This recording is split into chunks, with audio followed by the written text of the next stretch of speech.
I'd like to say for the record, I did appreciate seeing the Paladins do's and don'ts again. The goofs and gowns. Well, and it's a work in progress too. I have a feeling we still got a book and a half to go. So, there could be a lot happening between now and then. This demon friend of mine, he's always saying that primes are really uptight, and I can see his point now. I'm like, come on, relax. Come on, relax. Relax, man. It's all good. I'm all good, like lawful good. Okay, so I can see this published for all paladins to know and to have and everything, but I see all other paladins saying, "Who the hell is Gatto?" Yeah. Don't worry, you'll meet him. We'll replace it with Caravan. Don't trust him. We'll replace it with Caravan Guard, so we know exactly what we're talking about. There we go. I assure you, every party has a Gatto. He might have a different name, but every party has a Gatto. The eternal problem child. It's like the eternal champion, the eternal troublemaker. We used to call him Scott. We used to call him Scott. Well, you have to consider that to be the case when you have a guy who easily eclipses Don as the party troublemaker, that to the point where Don wasn't even considered a troublemaker when Scott was there. It was like Don's just one of the guys compared to Scott. Don was one of the mature, helpful guys. Yeah, there's got to be a yin for every yang. So no light without darkness, et cetera, et cetera. No, for each Kenobi there must be a Vader. Yeah. All right, so last time, it's been a while since we played A-Team, so nice to get back to it. Just a quick rundown of what happened last time. So you guys had entered the city of Blackburg, Baphomet's capital city on his home plane. Now, you have to understand, we know that Baphomet's plane was basically, it's a giant labyrinth that was designed to contain Baphomet by Asmodeus. Baphomet took this opportunity to be in this labyrinth to basically figure it out and change it to his own. So he basically stole the entire plane from Asmodeus and changed it into his own place. The capital city therein is a place called Blackburg, and you guys decided to go there to see if you could get some information, figure out where the Ineluctable Prison exists. It's not really described in the book you had to the point where you can get there, other than it is in the mountains, and I forget the name of the mountains, but it's in the mountains. The problem with those mountains, and we'll come back to this in a little while, the problem with those mountains is that they are all immense. Considered to be high peak from the point of view of the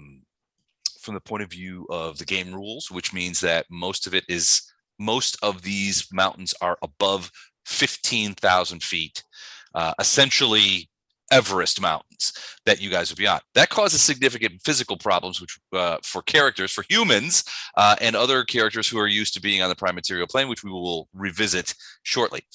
You guys went to Blackburg and discovered that not all abyssal cities are created equal. Certainly this one, Blackburg, is very different from Illusionera. Illusionera is a commercial city, a bustling place that is more or less welcoming to creatures that are not demons. Blackburg is not that place. This is a city. This is Baphomet's own city. Everyone here works or is enslaved by Baphomet on whatever they do for him for the process of doing this. There's no restaurants, there's no hotels, there's no places. This is basically demon storage for Baphomet. You guys came Howard here. Johnson's? There's no hojos, nothing. You can't get a pecan nut log here, nothing. No services for primes. You guys came here and you ended up getting funneled by the power of the plane itself to one of what they would call like a reception area, where you found some creatures that tried to first ascertain what the hell you were doing here. Second, when you guys, I believe you guys attacked them, defended themselves, and you were able to destroy them and able to interrogate some of the creatures. I think you were able to ask a few questions before you murdered those fly-headed colossi. You did manage to then use the book to teleport to Blackburg, where you found this horrifying abyssal city. And no sooner had you arrived than within just a couple of minutes, you were accosted by, what the fuck? sorry, I've got cables that roll over me. By some demons that came to you and were like, well, if it isn't some primes that have found their way into Blackburg by mistake, why don't we eat them? Sadly, the demons did not have a great idea about what they were getting into, and were soon taken apart by several of you, including the biggest damn Glabrezu you've ever seen, which Fletcher, if I recall correctly, basically tore into pieces inside of 10 seconds. So that's fun. And then you guys found yourselves sort of back on the street with a bunch of dead demons standing around you when a small, vicious looking little mosquito creature about the size of the palm of your hand came whistling up. And you vaguely recognized this little insect from very early on when you guys were investigating the world wound, and you came across basically a huge nest of these insects that came out and tried to sting you and stuff like that. And you remember them to be called vescovars. And in this case, this is just a single one. Did they have bodies up on the ceiling at the that one keep where we found Gatto? Remember there was like a room that they were torturing a bunch of people, and then they took their brains, and then we find these nests up on the ceiling of the room next to them. Oh no, those weren't vescovars. This was a nest of these creatures that was out on the plain that you guys avoided stumbling into. These are insects. They're essentially a combination of like wasp and mosquito looking thing. Not very pretty, but fairly large. Usually they come in swarms, but in this case, a single one essentially flew up to you and spoke in a high-pitched voice. It said, "You are the one that the Horned Lord fears, yes? If so, my master would have words with you. Follow me before your enemies find you again." And it kind of like buzzed off and kind of like took off. It was like beckoning you to follow with its little dragonfly-ish wings. And that's kind of where we stopped. It was the end of the battle, and this little insect came up to you and said, "Follow me. My master wants to speak with you." Okay. I have to speak to my agent here, who says I can't make any deals with you and Flighty. Check with my agent. Well, it is a little creature, so I would just say I would just power out the guys here and say we need to get off the street now. And this is, if we have to fight a bunch of other guys when we get there, we do it. But we do not need to catch the eye of a Baphomet. We need to get off the street. Sounds all right, good to me. So you follow this creature, and it buzzes through the streets, and it's a fair walk. I mean, you see sometimes off in the distance, you see demons walking the streets like those other ones, but you guys keep your heads down and keep moving, and nobody really pays attention to you. Nobody really, and you don't come close. You get the impression that the little bug is, because he takes some side roads and that kind of stuff. You get the impression that this bug is sort of flying you away from areas where you might encounter other demons who are out and about doing things. You do see them in the distance, but none of them close enough where they would be easily identify you as guys as primes, and therefore kind of like step in. As you pass some of these houses, these buildings, in some cases the doors are just standing open, and okay, we'll get there. Yeah. So the doors are just sort of standing open, and you can't help but look inside, and you see that basically it's like a demon storage facility. These are not, they don't need beds, they don't need anything. Essentially, these buildings, or at least the one that you pass, is hollow inside, except for these racks, where these demons, who must be servants of Baphomet, have basically just sort of hung themselves up on these racks to rest or sleep or whatever passes for it for these demons. Like I said, very, very different from what you saw in Illusionera. You go through about a half a mile, and you find yourself in an entirely different map.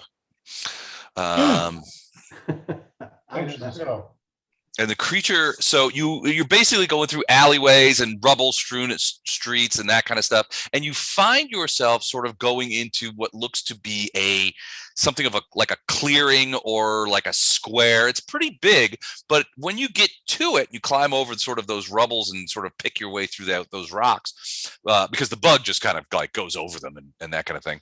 You see that there's basically an open area that's a fair amount of room across. These are 10-foot squares, so maybe 80 feet across, 80 by 90 feet across this big open area. The reason for the opening becomes apparent soon enough. For what looks otherwise to be an empty lot is instead nearly consumed by what looks to be a huge crumbling sinkhole. The sides of this hole drop away steeply into a tangled mound of rubble, filth, and bones down to a sort of a pile about 30 feet below the surface. But as you look into it, you can see, as you approach, you can see more of these bugs flying around over this sinkhole. And as you sort of get close enough where you can peer down into it, you see what looks to be an enormous, like, swarm of these creatures that all sort of swarm together, and they're swarmed together in ways that make them look like the swarm has intelligence of some sort. The buzzing here is loud, and it covers everything. And as you approach the edge, so I'm assuming that you approach the edge of it. No. I stand right behind Fletcher. I hold on to Fletcher's belt as he looks in. Your assumption is wrong.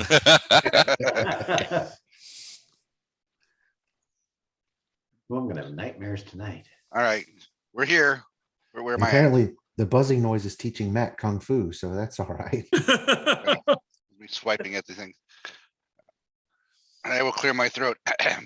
And here is what it looks like. Oh man, that is peer cool. down. It's kind of like a giant, well, it's a giant cluster of these vescovars, but it's enormous, and it fills most of the bottom of this hole.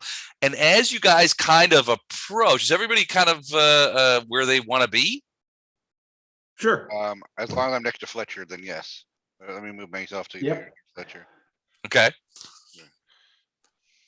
So as you go down there, you hear the one that you're following kind of flies down into the thing, and you hear this voice, a buzzing sort of collaboration of all these buzzing noises that makes into words, and it says, "Listen, meat things, and hear the voice of ages.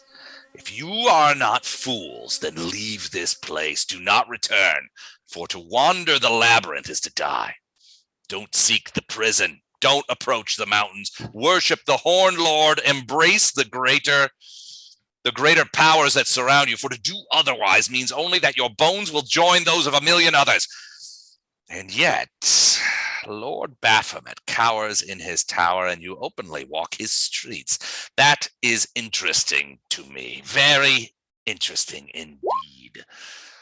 Tell me, what has happened to Baphomet, and why are you here?" Who wants to speak for the party on this one? You're the pretty boy. Eldar, me.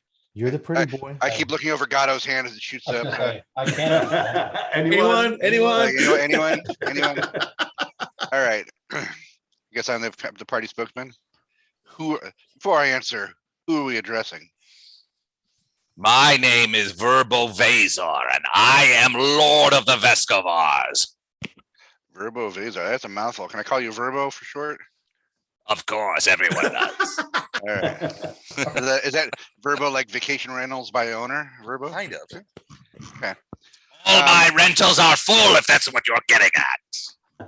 Yeah, we're looking for a discount. All right. So, why is Baphomet cowering a tower? So why is Baphomet hiding in his tower? Baphomet's favorite daughter came up against us and was destroyed. He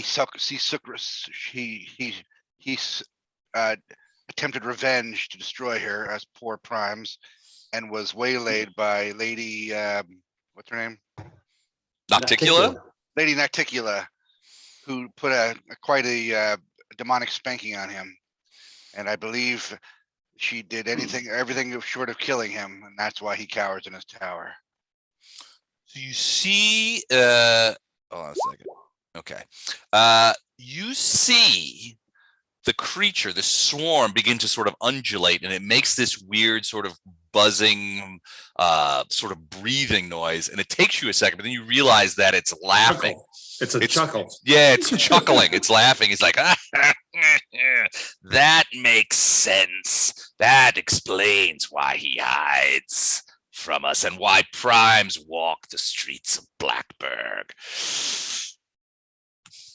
You seek then the Ineluctable Prison. All know Iomede's herald is there. I'm assuming that is your goal here. Well, this So time let's say it's on the list. I won't lie, but let's say it's on the list. What do you get? What do you got? Are aware that none who enter the Ineluctable Prison, save for Baphomet and his warden, ever emerge, and that the chance of you succeeding in retrieving the Herald of Iomede is infinitesimal. You understand that, right?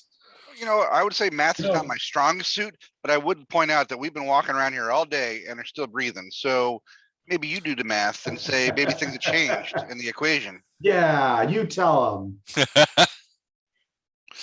All right. Lothar's in the back writing in the Paladin book, don't make deals with Southeast Texas mosquitoes. No one to deal So with it pauses for a minute after you say this, and then it laughs again. He goes, I see the truth of what you say. Baphomet loses grip on his own city because of what this Nocticula has done. I can see that is the case.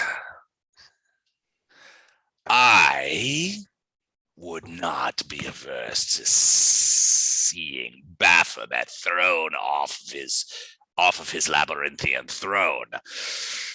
I have a general knowledge of where the Ineluctable Prison is, and I can provide that knowledge to you if you give me something in return. That sounds like a deal. Oh, yeah. State your terms.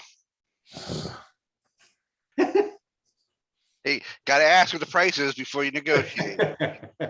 There's no negotiation. That's the point. I'll bring you up there to make that case.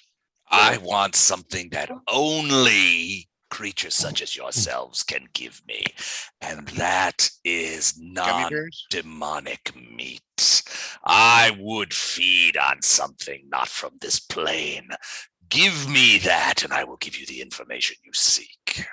So he wants a Capri Sun juice box? What are we talking about? Yeah, it sounds like he wants some like elf jerky or whatever, not made of elf, but actual. He wants the Actual variety turkey. pack. Yeah. Yeah, The meat. variety pack. He wants to eat something other than demon. And I prefer you not eat us. I believe providing charity to a demon is not necessarily a deal, right? It's a trade. But I will look to my holy brethren Lothar to feel how comfortable it is with giving up a beef stick. No beef stick. Okay.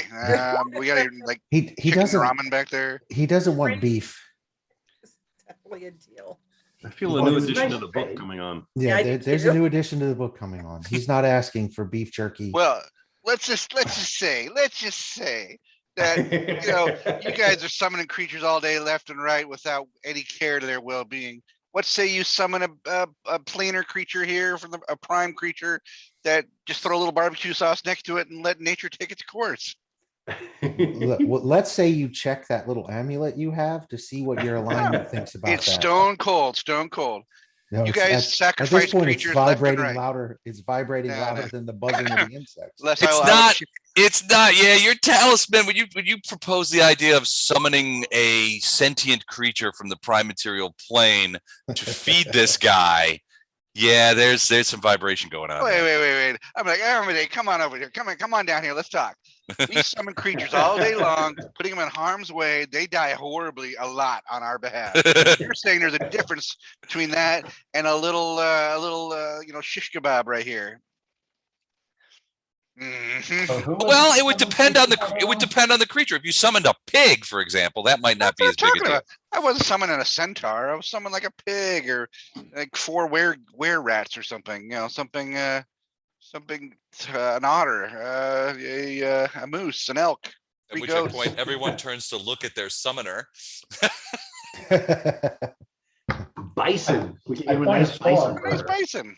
Point at Storm and say, that's what I've summoned.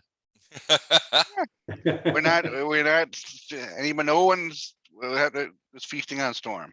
If he No. eats Storm, does Storm come back tomorrow? Storm just slapped you like Oh 3 or my 4 God. times. Yeah. Don't ever speak to a dragon that way. I'm just asking. Shut up. Okay, there we go. Oh my gosh. Even asking that question. These primes are so. I get hit a lot less. Man, I hope I. You think ascended that's unfair? No, ow, no. Very fair. Very fair. And I hope I at, ascend to the ethereal plane one day where the primes are so touchy about things. and at He this just gently point, puts one paw down on him, which crushes him to the ground, and then just lets it rest there while we're talking. Yeah, but it's invisible. He's invisible, so we don't really see what he's laying on. All right. So I'm what- open to ideas. I proposed what I think is a very rational idea. A little trade. You don't want to trade with Verbo over here? I'm cool with that. But it sounds like a long way to go without any directions.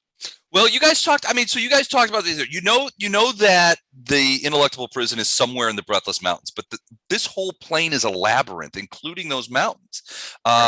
If he has information that can get you close, and maybe help you out when you get there, I mean, it makes the idea of traveling at that altitude for weeks, maybe months. The likelihood is that there'll be you guys will have problems. It's only a matter of time. You could end up lost in the labyrinth of the mountains forever and never find your way out.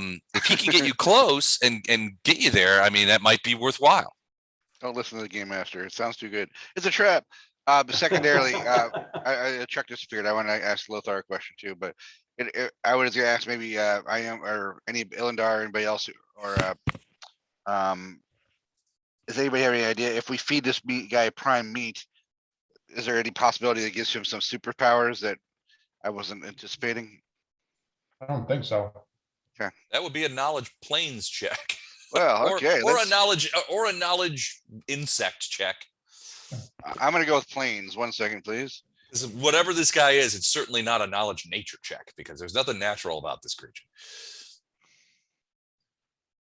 So many tabs. I mean, I can actually summon an elk. The only thing is, Storm has to go away when I do this. Trying to You're just remember in a what my demon city. What do you need actions Storm are. Yeah. for? What do you need Storm for? Knowledge planes. I Submit. can summon stuff too, but I don't have anything memorized. Now you can No idea. Flashheart. No you can idea. resummon Storm, but it takes a minute. It takes a minute, yeah.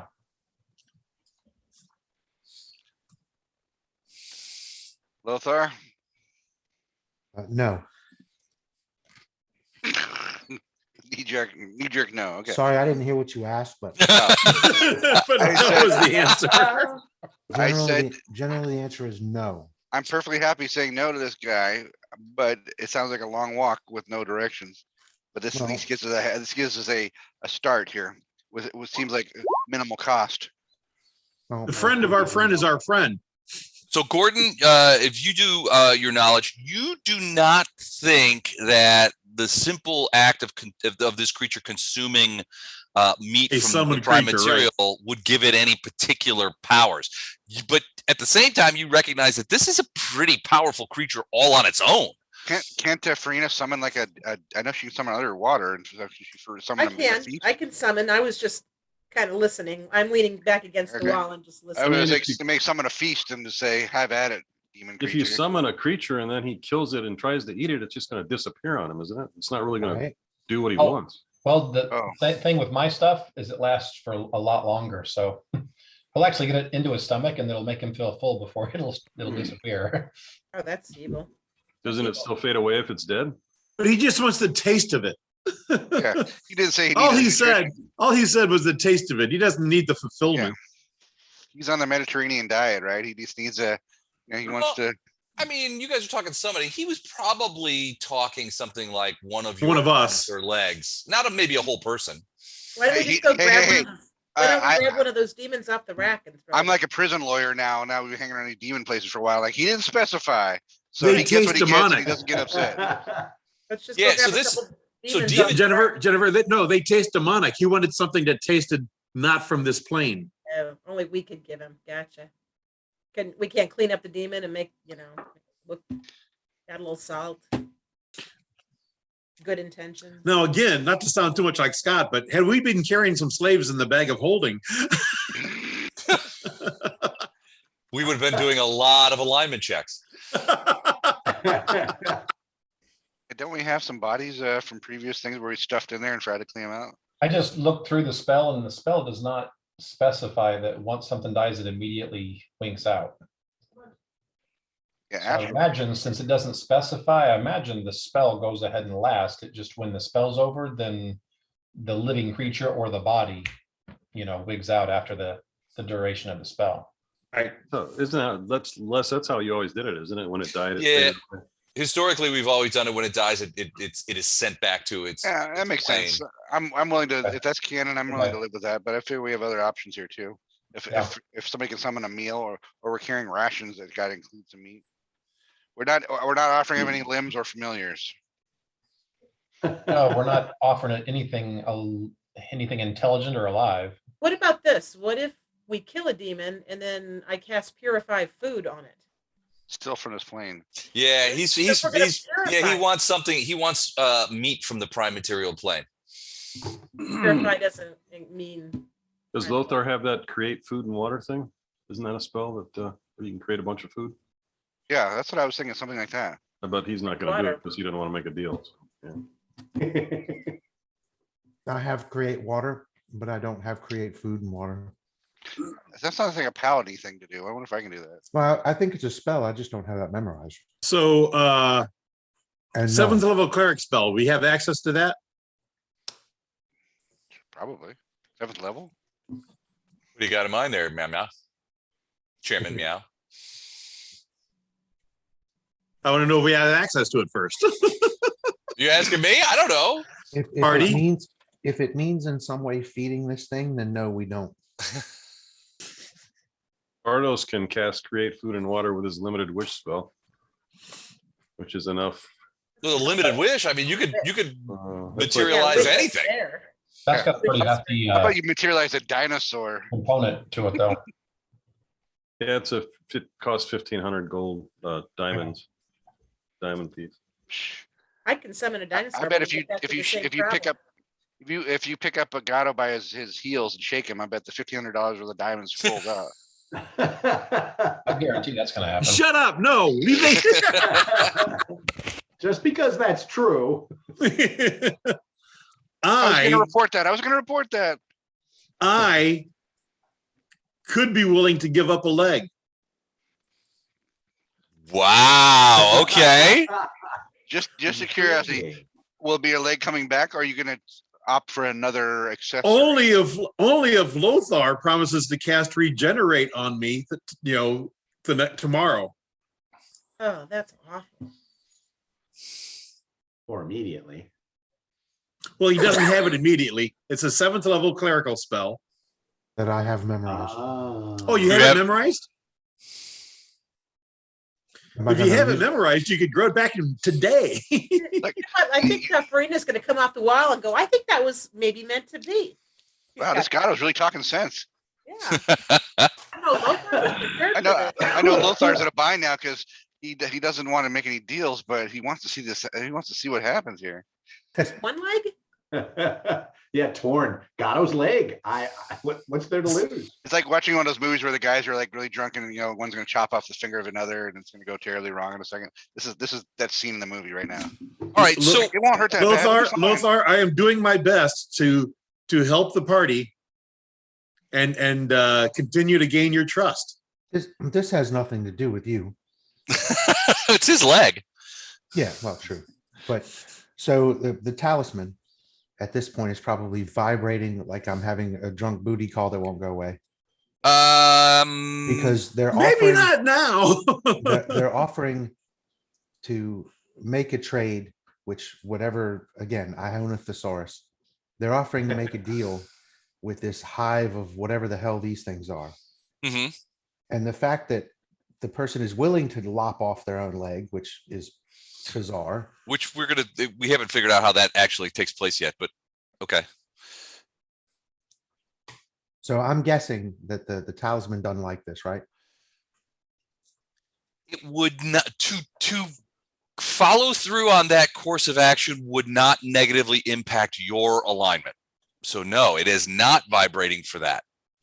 Your action here would be, so from the point of view of Erastil, probably the idea is, all right, his first concern is your sort of staying within the bounds of alignment and the worship of Erastil, and two, proceeding along this path that hopefully results in the destruction. Succeeding our quest, our task. Yeah. So in this, he is aligned. In this case, you have someone else sacrificing their leg to feed this thing in order to get information that will get you closer to the ultimate goal.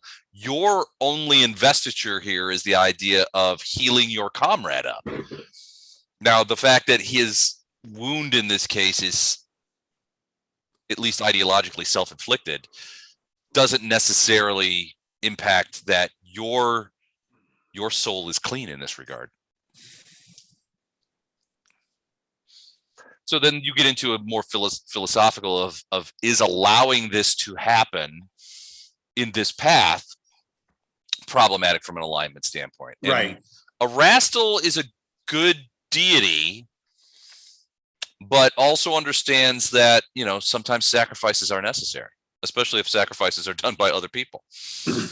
I want to point out that the gods themselves have been known to make deals with Asmodeus in order to imprison Orcus. So it's not necessarily always a bad thing. Well, on that note, other than in general principles, major deities, we assign alignments to them. Oh yeah, but they don't really, follow alignments. Yeah, they really sort of exist in an area that's beyond alignment. Right. I mean, other than the greater questions of evil, good, law, and chaos, going to Asmodeus and saying, okay, he's lawful evil is in large part predicated on the things that everyone knows that Asmodeus has done in the past. Right. And the environment in which he rules. Right. But it certainly would be within the realm of Asmodeus's capabilities to do something that would be considered good. The same for Iomade. She could probably do something that would be considered evil or questionable without negatively impacting her deity status. Deities are different. Right. Erastil is an old god and understands that kind of thing. But it wouldn't. But casting Regenerate on Gato after he gave up his leg to the vescovar to get this information would not put your alignment in jeopardy. Well, you need to cast it beforehand, otherwise it doesn't come back. So what? Cast Regenerate before. Isn't this one of the ones that you have to have going? No. Hang on a second. Hang on. Subject severed limb grows back. Wait a second, though. It grows back. After the spell is cast, the physical regeneration is complete in one round if the severed members are present and touching the creature. It takes 2d10 rounds otherwise.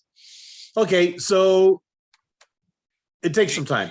Yeah, 2d10 rounds, which is not that long. A couple of minutes. And the bigger alignment question is not whether casting Regenerate on a party member is bad. Obviously, that's not. Mm-hmm. But we have a chaotic evil DM. lawful evil. Who's part lawyer and is trying to skeeve this stuff heavily one way. The question about the action is being involved in making a deal wherein human, half elf, whatever Gato is, flesh is given to a demon in exchange for information. What do you mean, whatever? I don't know what you are, but you could be a shapeshift demon for all I know. You behave like one half the time. It's not great. Condoning such a And see that therein lies the thing, right? Yeah, So I see the whole conundrum. idea- the whole idea at this point, we were able to take down what's her face, the daughter of yeah, I know who you're talking about. Hepsamira. Hepsamira. Hepsamira with the artifact, based 100% on the fact that Lothar is completely pure of thought and act. Mhm. This seems a little dirty to me. Well, we don't have the artifact anymore, so he doesn't have to be completely pure. Oh. Do you work with QVC? Shut the hell up. You're like the worst infomercial salesman ever. This seems sketchy. Meow, meow, meow, meow, meow, meow. At this point, flame striking Gato and feeding the whole damn thing to him is sounding much, much better to me. Yes. But I'm going to Embrace the darkness. I'll ask for I'll take confession and ask for forgiveness for that thought later. But for Okay. now, Look, we have been tasked with some pretty heavy missions to accomplish here. 2 damn near impossible missions. This seems like a simple no-brainer, but I understand there could be consequences that we haven't fully considered. the But fact that the paladin is on the side of the caravan guard scares me even more. yeah, Okay. maybe he's So part. Go ahead. I can summon a giant monitor lizard, and lizards can lose their tails and they grow back.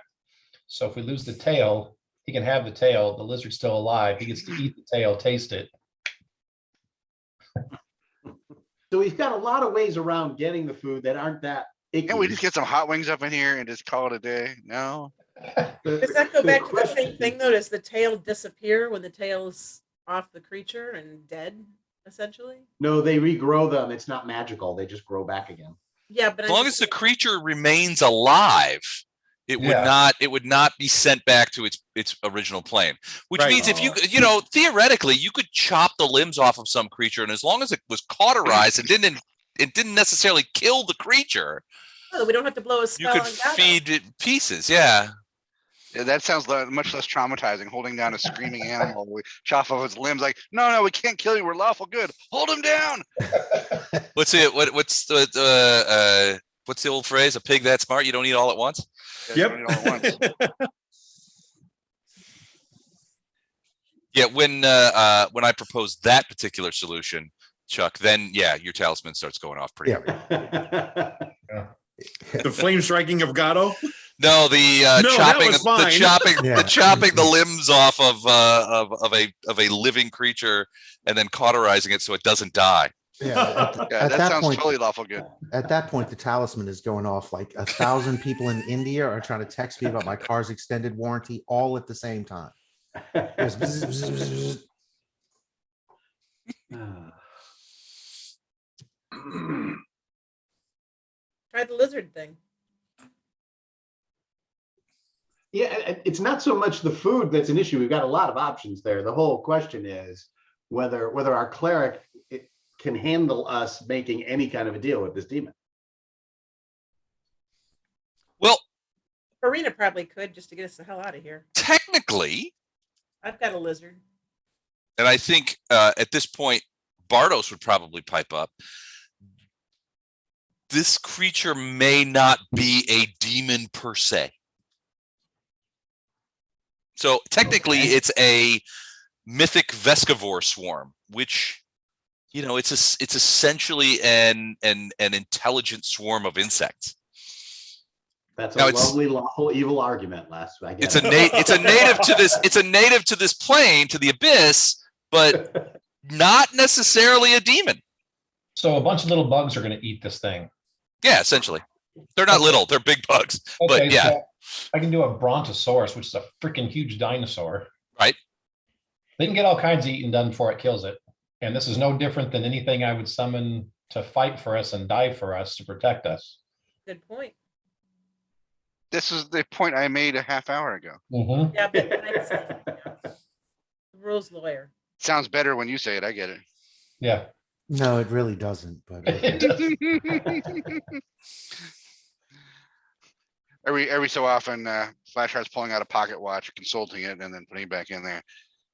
Let's do this. Who's holding down Gatto? And I'll get the torch ready. Oh, no, Gatto. Like, Who's holding down? Well, so with that, I mean, so theoretically, the Brontosaurus thing could work.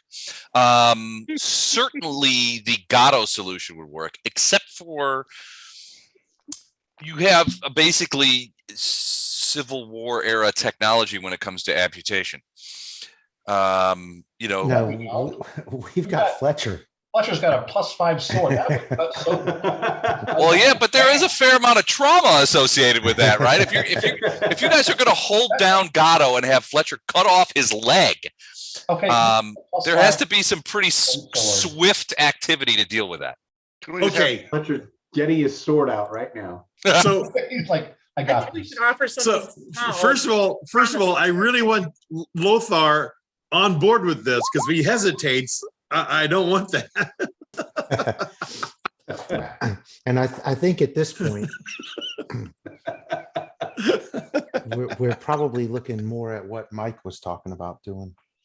Like I said, this is no different than I would do in combat. I'd summon something and say attack. Well, It's gonna get- this And when group it could dies, it justify- dies. This group could justify anything. We've got like 7 used car salesmen in this Okay. team. So Thank you. that's not really the question. The we spent the question, last 5 levels in the abyss, so yeah, the question really for the DM is how does this affect Lothar? If he doesn't, and it's not even if he goes along with it. I mean, for that matter, he could just say, do what you're going to do and whatever. But if he allows it to happen, how does that affect Lothar? And I get it. We don't have the artifact anymore. So, and it will probably in all numerical likelihood, never see an artifact like that again. But that wasn't the reason. He was trying to be good right. so that the artifact would work. It just happened to work out pretty well in his favor. So the question is not, and it's not even is the talisman vibrating? It's How for would someone- Lothar feel about this personally? yeah, for someone who spent their entire life trying to be the epitome of lawful good. Does this seem like something that sort of beyond all of the lawyering could be justified in that it's a summoned creature, it gets us the information, all of the rest of it? Is that something that would be acceptable or no? Well, I can't rule on what Lothar would do, Chuck. Only you can do that. What I can tell you is that Lothar would see this as the torture, the unnecessary torture and murder of a creature, a natural creature. So you know what Erastil's about. How does he being feel about all the other creatures? Being eaten alive by, well, that's those sort of things are in your defense, right? They're allies. They're not sacrifices. This is different. Well, I'm sure if we thought for a minute, we could find one that we've sacrificed along the way. Pretty Oh, sure. Oh I yeah, don't a know. lot. Maybe not in the most like specific manner as this, but We knew they were gonna die and we used them as cannon fodder, absolutely. Yes. Well, let's be Absolutely. honest. When you guys summon, do like summon Monster 3, those guys are you're not summoning them to keep them back in the garage for forever. I Right, mean, right. but you also, but on the other side of that, Chuck, Lothar would also realize that these creatures, their deaths here. So the problem isn't necessarily death, because the death of the creature sends it back to where it was from. So it's not permanent. But in this case, there's a sense of, especially since it's an animal, there's going to be a sense of essentially you're torturing an animal to death, at which point it gets its life back. But, it's going to be eaten alive by palm-sized insects. That's not a great way to go. But he didn't No one say said it it had to be alive. alive. Yeah, In the wild, this happens all the time. we all eat meat here. I think, and there might be some Yeah, vegetarians in this slaughter an party. That's what I was about to ask. Yeah, is Erastil a vegetarian? Is that? No, not at all. Erastil understands all that kind of stuff. The problem is, with a summoned creature, when you kill it, it Are goes you, back. wait, are you really suggesting that if you eat meat, you should be perfectly acceptable with cockfighting or any other purposeful torture? But he's Of an not animal. asking. Is that the That's logic not the that you're deal we're really making. Not the saying? deal being made. He is You're, not you're, asking you're, We're to not- you're torture a straw creature. manning. We're You're not straw manning a making a summoned deal. creature here. We're not making a deal, because if we're making a deal, I'm out. But it's not what he requested. He didn't He asked ask for for a listen. cockfight. If you got some beef jerky in your pack, let's give him that and move on with the day. So give him your Yeah. beef jerky. See what he thinks about that. If he needs it wrapped around Gatto's leg, then we'll talk It's a about it pretty when we come big to that point. swarm. He probably would need something bigger than, say, a Slim Jim. I really wanted to see the Brontosaurus because I want to see us keeping a low profile here.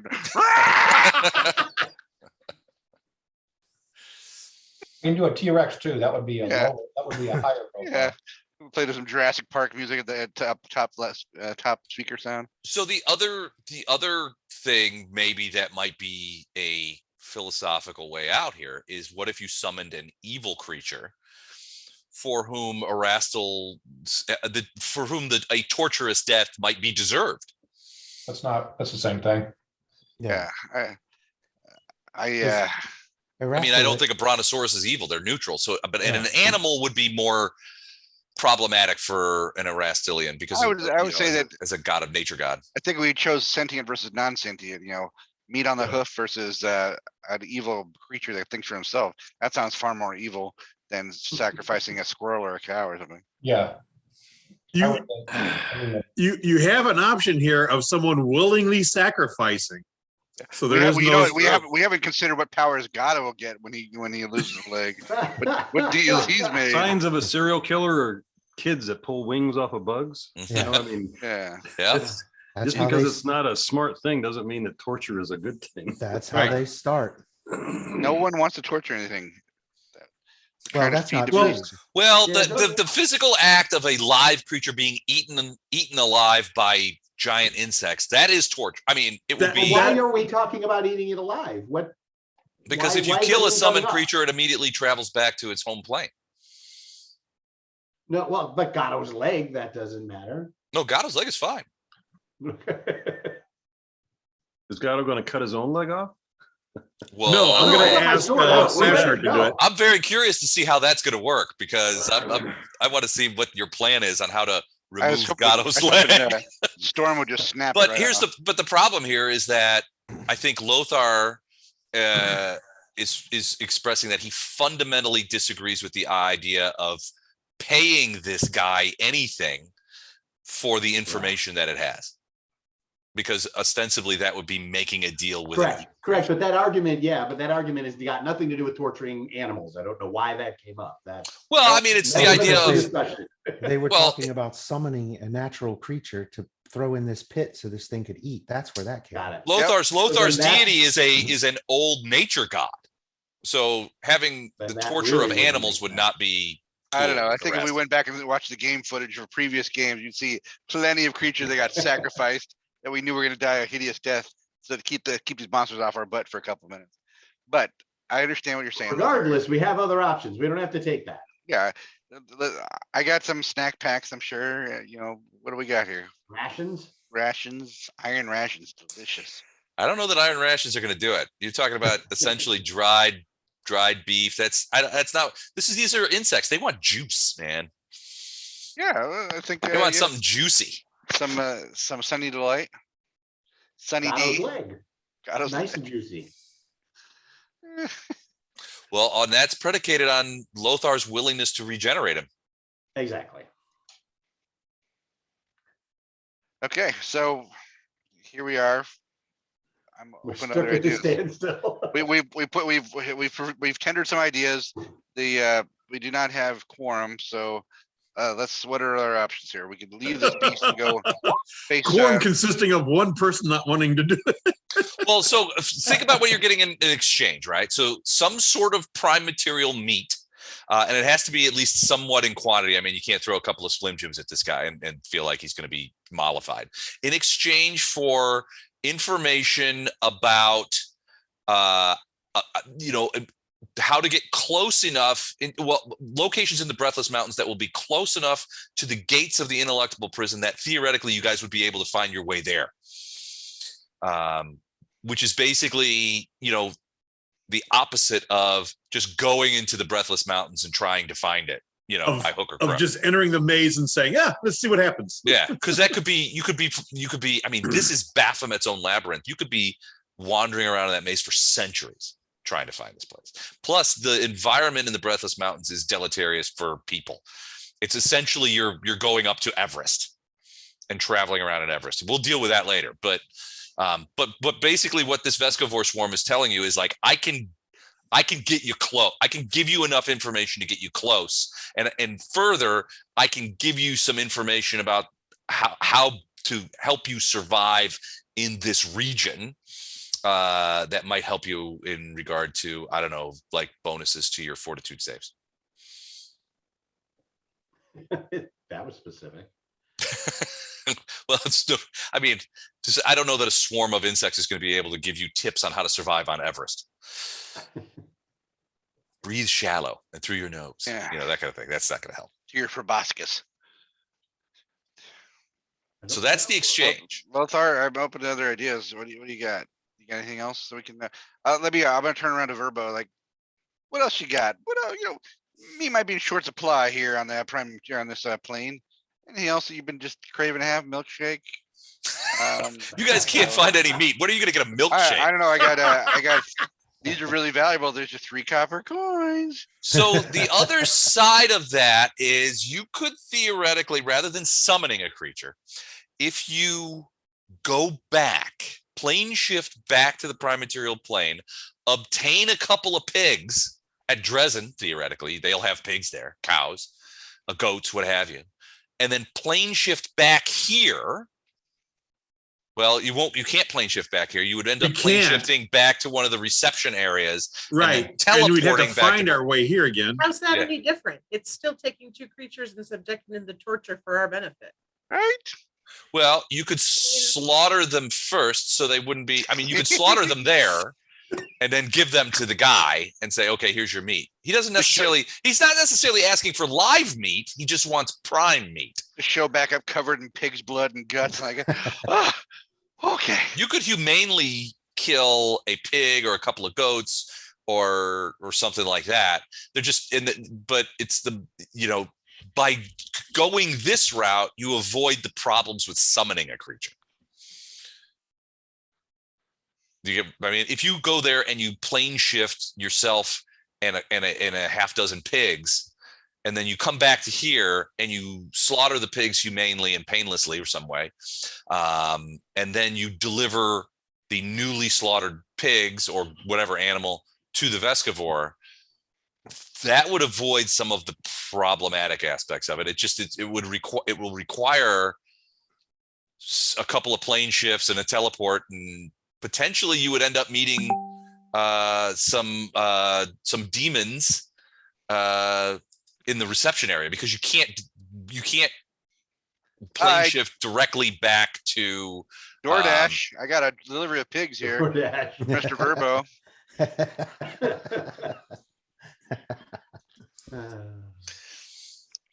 Make sure he signs for the tip. I don't know.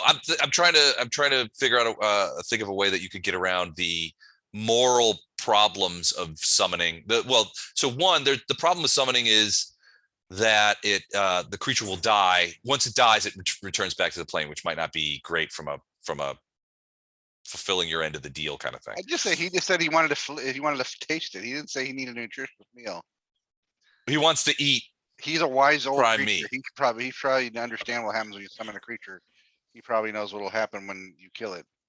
But this could get you around the idea, and it would allow you to kill the creatures prior to delivery to the vescovar, which would be morally better. It's a matter of do you want to spend the spells, and potentially get into another fight with some Coloxi or a Marilith. Up to you, Lothar. It's not entirely up to me. I'm certainly not gonna force you to do something that goes against your code. Well, but that's my In point. my opinion, it is up to you. I'm one person, and if you do a bunch of summoning and do all this stuff, there's nothing I can do to stop it. I would never do that. Yeah, Oh, you, no, you're the no, but- heart and soul of the body. You're of our party here. We're trying to take your advice here on this, but we're trying to find a way to, I understand it. I would say that there is the greater good that must be considered on this particular issue. But if you're saying that this does not balance the scales, then I'm open to coming with something else. I think we need this information. Or we gotta go full, we can kill this thing right now. We gotta go full Okay. commando Yep. and do it all ourselves. Killing a swarm of this size.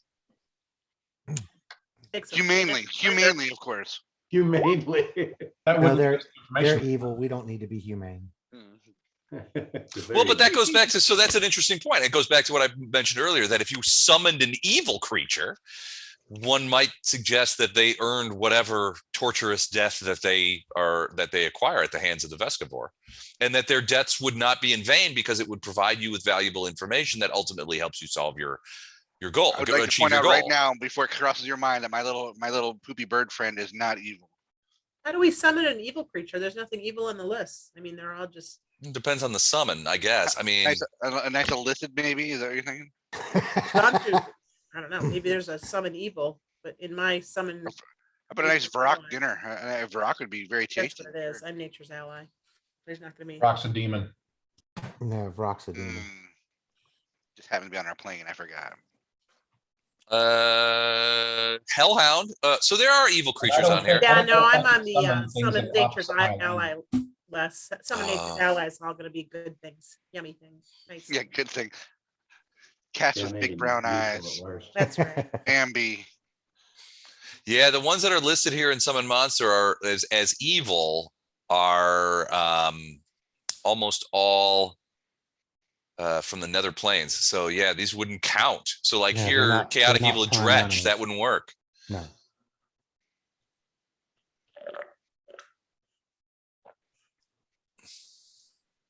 Chitin. Shadow. No, we can't eat a Shadow Mastiff. Succubus is a demon. Brock, yeah, no. Yeah, the evil creatures that you can summon using Summon Monster are almost universally demons or devils. Yeah, they're not from the prime.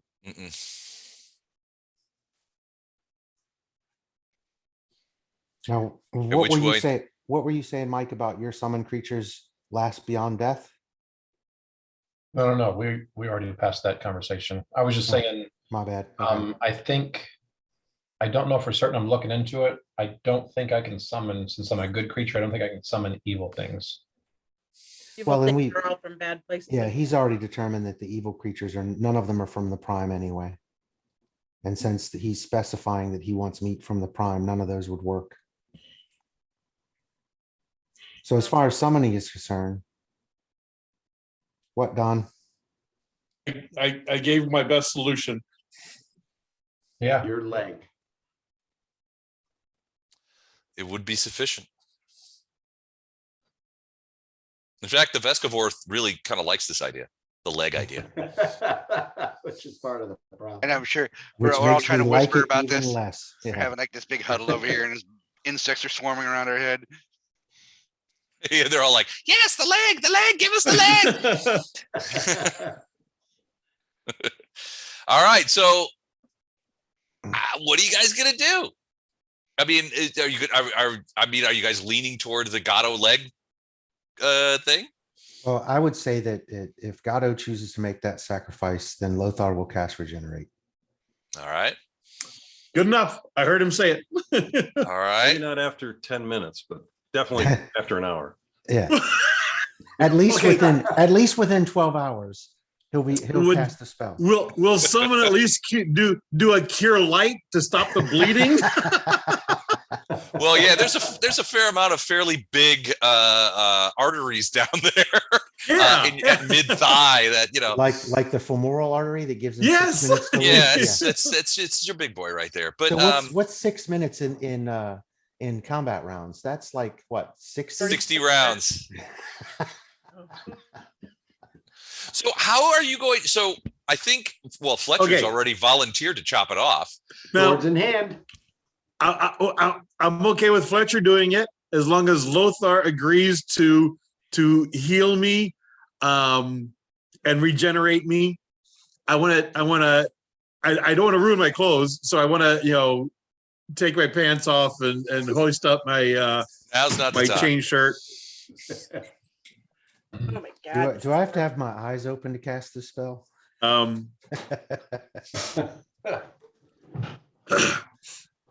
Ready? All right, so you're gonna just so basically. All right, I just want to make sure that I'm getting the scene correct in my Okay. mind.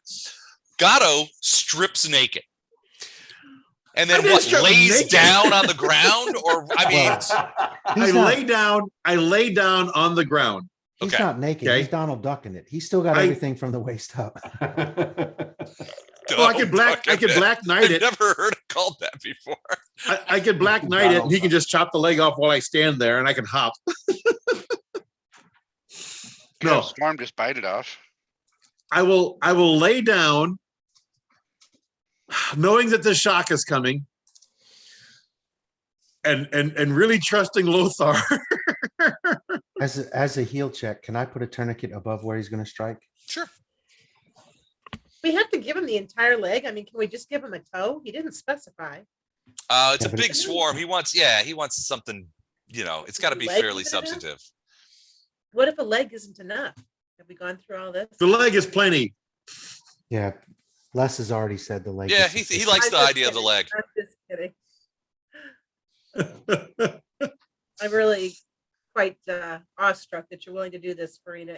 Didn't we leave some Galabrazoo parts on that street back there? We could probably snap those on to Yeah, Gatto's let's stick a leg. Glabrazoo leg on him. It's all cocked over to So we got a it's too party- big. We got a party member with a Glabrazoo arm, and then we'll have one with a Glabrazoo leg. What other parts of the Glabrazoo are you guys be using? Ah, Do you remember? Did anybody read Harry Harrison's "Bill the Galactic Hero" books? Mm-mm. Well, Stainless Bill's- steel rat, yeah, but Yeah. I never heard of this. Yeah, Bill the Galactic Hero. Oh, it's a great series or a great book too. But anyway, Bill at one point he's a spacefaring. He's in the space navy, and he and his best friend are down in the gun tubes reloading the weapons, and then explosion happens, and he wakes up, and the officer tells him that he got his left arm blown off. But they were all out of left arms replacement, so they used another right arm to replace it with. And was his best friend was standing right next to him, so he has got two right arms now. So he salutes, right arm glued onto his left arm side, so he can salute the special way there. And it's his best friend's arm, who happened to be a different shade of humanity than he is. That was only one of many modifications. Bill gets Okay, so we put a tourniquet up high on my leg. Left leg. Okay. Flashheart, make sure to chop off the correct leg. Oh, I'm not chopping anything off. I believe it's Fletcher. Oh, Fletcher. Okay. I'll mark it with a marker. I make Little sure it's the dotted right line. one. A little dot. This is the leg, right? This is the leg. Doesn't he Okay. need to sign off on that too? What if he crits you and rolls triple damage? I'm sure you're gonna be fine. I hope Yeah. he doesn't. How much He could damage do aggro I you. need to do to take off the leg? All right. Pardon? Well, I mean, you have to cut it off. So I mean, you've got a greatsword, and he's standing still. So essentially, you have to hit armor class 10, which you should be able to do probably without even You rolling. should be able to do. Don't roll a 1. Come on, Fletcher, step it up. Well, Too I'm just soon- too thinking I soon. don't have to rage, perhaps. I don't have to. No, No, you don't have to rage. Yeah, just rip him in half like a wishbone. Ah! Just do it. All right. Yeah. No, you could. Sir, you suspect that with your greatsword, is a greatsword or is it an axe? Sword. Axe would probably be better. Mike, for you saw something. my message to you, right? I just now did. Okay. But I can use the sword as a cutting weapon anyway. Sure. Absolutely. Oh, Ooh, 29 to hit. So yeah. So Gatto, give me a quick fortitude save. So the sword comes down and crashes. Whoa. Oh, so first of all, you pass out. Pass out. The pain, I mean, is just like, what? And despite the tourniquet, it is gushing blood. But yeah, you have, with a 29 to hit, essentially you have severed his leg off. The vescovar swarm is getting excited. It's starting, bzzz, it's going around. There's more of them are sort of swarming around. Some of them are like darting in and drinking a little bit of the blood and that kind of thing. But he is bleeding through that thing. So you can see the thigh bone, the marrow inside, and it's pretty gross. Can we heal him up now? Or He's I hand unconscious. the leg to Flashheart. what am I? Oh, great. All right, Well, you were the one talking to him. You want me to give it to him? I'll give it to him. I'll do it. How's my alignment check now? Carrying Gatto's leg over there. It's fine. It's not great. It's not great, Bob. Yeah. All right. So right. what is that 48? That's one heck of a heal. That's regenerate. Also That- heals 48 points of damage. Gotcha. All right. So you immediately take the I'm time. sorry, 48 plus 1 points of damage. Okay. So go ahead. Wait, no. Plus 1 point per caster level. Right. So that would be 30 plus 13. So he gets Okay, 43. All right. 43 So hit points. real quick, Dan, I want you to roll damage on the sword, Okay. just so we know if he's lost any hit points. And he will lose D6 bleed in the time that Yes, here it comes the takes. bleed. And I'll roll that. So in addition to whatever damage Dan does, Les has been living through this day. 6 taking points of big bleed damage. Max bleed. Persistent bleed, Don.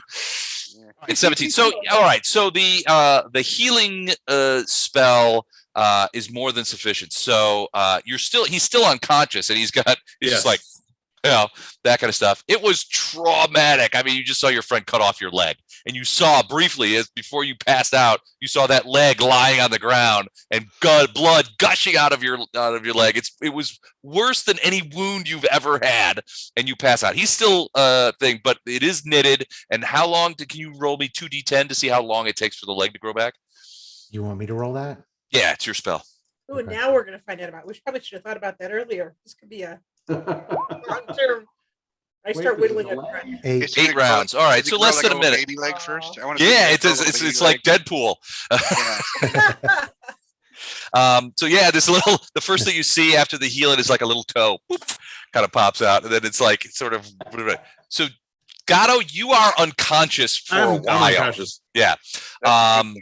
Who's taken the leg? So I got the pool of blood where Gatto is now swarmed with these vescovars who are sucking up all that blood. You guys have who's got the leg?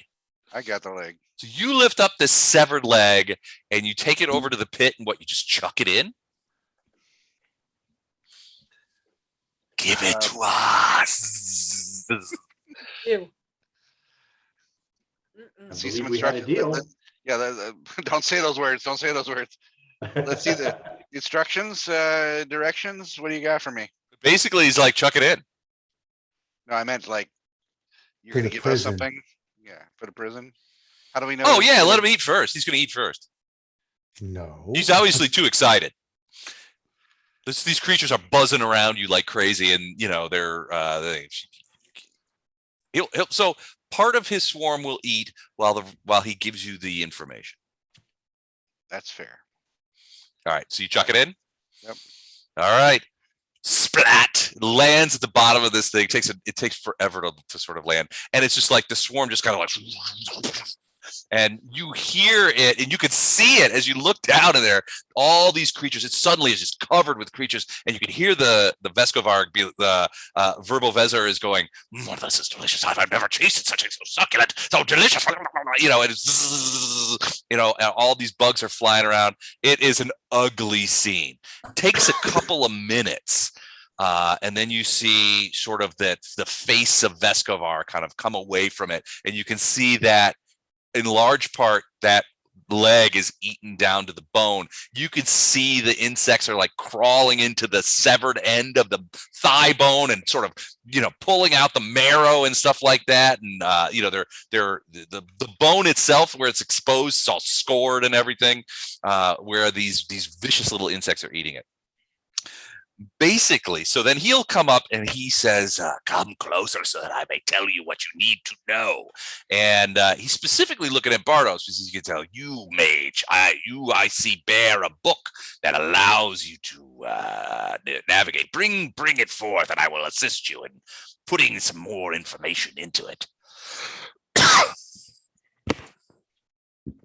I'll step forward. So basically, these creatures, like several of these vescovars, essentially land on Bardos and begin talking, and it's like their little voices, like tell me this. But basically, they paint for you a picture of what this area looks like, and essentially they're providing you with details on you go here, and these are more, it's less about directions and more about the arcane formulae that you need to locate this space. Now what they'll tell you is, look, this isn't the gate, but it's close, much closer than you can get, and you should be able to find it pretty easily once you get there. That'll also give you an opportunity to sort of size up the gate and take a look at, what you may need to go, if there are any guardians, that kind of stuff. Basically, he says, look, to get to the gate, you have to go past the Father of Worms. Good luck with that, and don't get any of the blood on you because it's that powerful acid.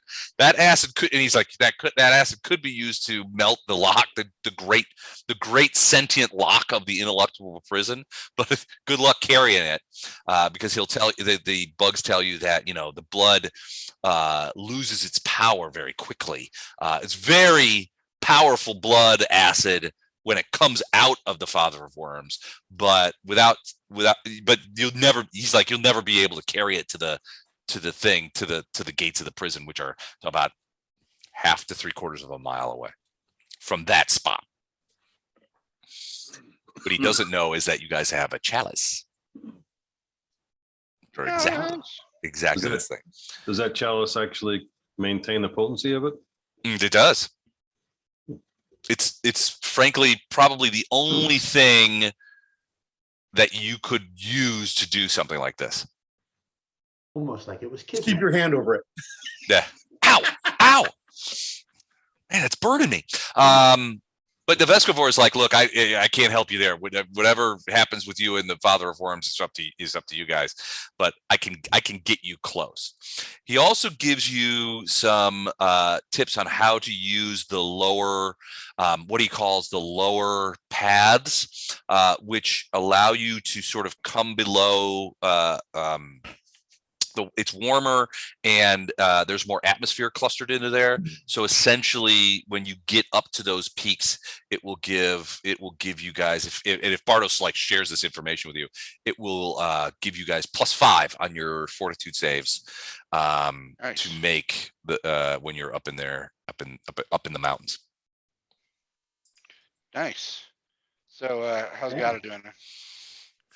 Do you need any extra? Well, Gato finally comes around, and the Bring leg it. is probably, just it's starting to put in. Gato, he's not there.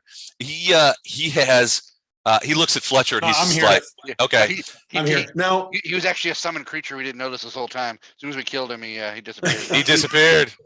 actually, the leg would be back before they were finished, because you said it took them a couple of rounds to eat my leg, and it was less than a minute for me to regrow the leg. So yeah, the leg is there. But I'm unconscious. Well, eventually, past all yeah. that, right? After a couple of minutes, you come around, and Fletcher's like, "Get up, we're done here," smacking you around. But yeah, you wake up, and there's a definite scar where the leg was severed. The regenerate, it worked great. You have a new leg, and you sort of like do the toes and sort of like move it around and that kind of stuff. Everything seems to work, but there's definitely a scar line where it was chopped off, so you will always remember it.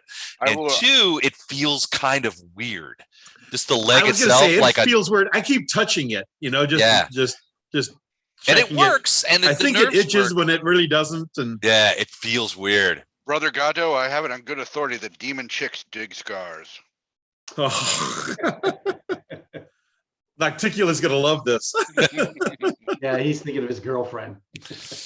Yeah, so Bardos, the information that Vescovar gave you, Verbovezzor gave you, is you think that it will work. I mean, I mean, the arcane coordinates are pretty good. You know, they explain to you what it looks like so that you can visualize it. You think that you could teleport there? Okay, good.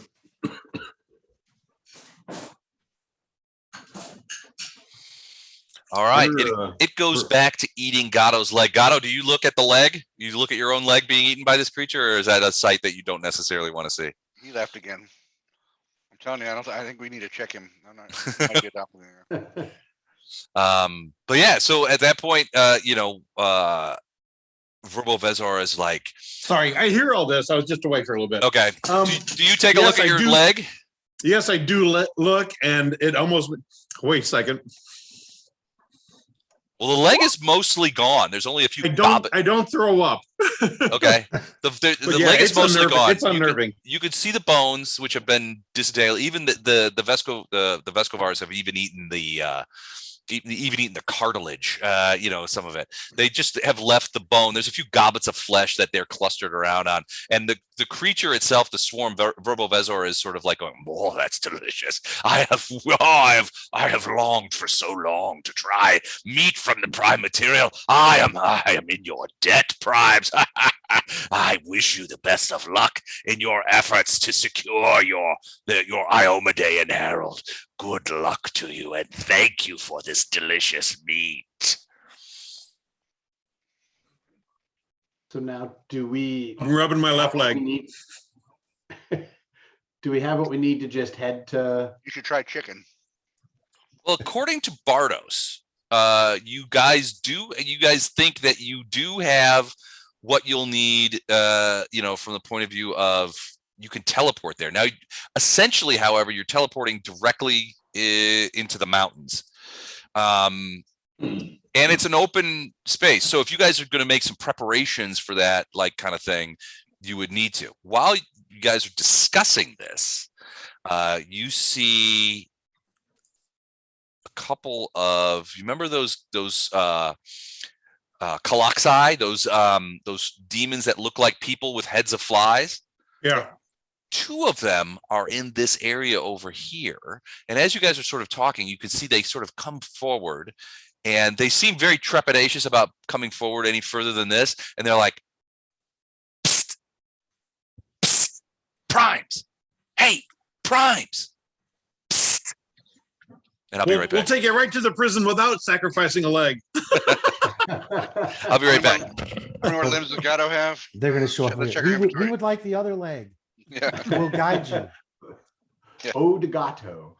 Yeah, what we need is that demon cabbie we had in the Illusion era. That guy was great. And whenever we get ready to teleport, I have a spell for all of us, but we need to cluster together. Okay. And it'll take care of, I think, the vast majority of the issues with being at Everest height.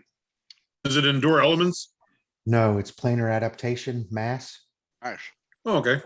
So planar adaptation grants you immunity to harmful effects of a particular plane of existence, including such hazards as toxicity, extreme temperatures, and lack of air.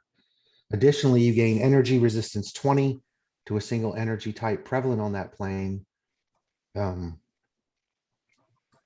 adaptation has no effect when cast upon your native plane. And mass just does it for a bunch of people. It's the same spell. So Kind of thought you were going to say flame strike, that you're just going to cleanse us with holy fire for all our multiple sins. maybe later. Sorry, I had to feed. All right, so they're just so those two Kalaxai are over there. They're like, psst, psst, hey, primes, come here. So you're not getting the other leg. What? Does somebody want to go talk to him? I'll go talk to him. Apparently, I'm the spokesman for the party here. I'm gonna say, hey, no, I was like, Kalaxai. Where am I? Do I need my guy? 1 second. Ooh, you disappeared off my map. Where am What happened? Oh, nope, you're back. Okay. Kalaxai. So he's like, hey, look, you guys are the primes, right? The ones that came here, recently. Are there other primes walking your streets that you're aware of? Well, I don't know. I've never met any primes before. I don't know what they look like. Are you a demon? Do I look like a demon? Well, yeah, kind of. Draw your own conclusions. What can I do for you, Colossi? Why Well, are you our master, and they're like, forever his name be praised. Our master, Orengofta, was interested in speaking with you. If you are the primes that have come here, he wants to talk with you and maybe help you sort of get off the street of Blackbird. What, you could come with us? Don't we have a way to get off the streets right now, guys? I'm pretty sure that we can leave this spot and teleport to where we want to go. According to Bardos, yeah, Bardos thinks he could teleport you to the mountains. Yeah. Hey, we did one deal. Let's do two. Sounds like fun. Garrow has 2 legs. No, I guess we don't have to all at go with once. these guys. No, and I feel like this could be a trap here too, but what can your master come to us? Oh no, that would be impossible. Our master never leaves his palace, but I can tell you that he's no friend of Baphomet. So I mean, it could be that there is some sort of mutual agreement that you guys could come to, not a deal perhaps, but some sort of agreement or an exchange. Ow. Mutual agreement that's not a deal. Jesus Christ. Just thread the needle. Evil people write their own thesauruses, Chuck. I see that. That's why so many go into law. This is All like right. watching. This is like watching Congress on whatever that channel is. C-SPAN. C-SPAN. That's it. You really want to be bored, go to C-SPAN 3. What's on C-SPAN 3? Canadian Parliament? Yeah, it's like, here's the back of a page's head for an hour and a half. Yeah. Oh, nice. Here, liars, liars, and more liars. What do you say? Please, our master has bid us to come and fetch you from the streets of Blackbird for your own safety, of course. For your own safety. There are many demons here, and you don't look like demons, but you could be. I don't know. If we're mistaken, then please, if you know where the primes are, we would like to talk to them. My master is anxious, is excited to speak with the primes. We don't get many visitors here. Yeah, the primes are down in that buzzing pit. Just go jump in. The buzzing pit.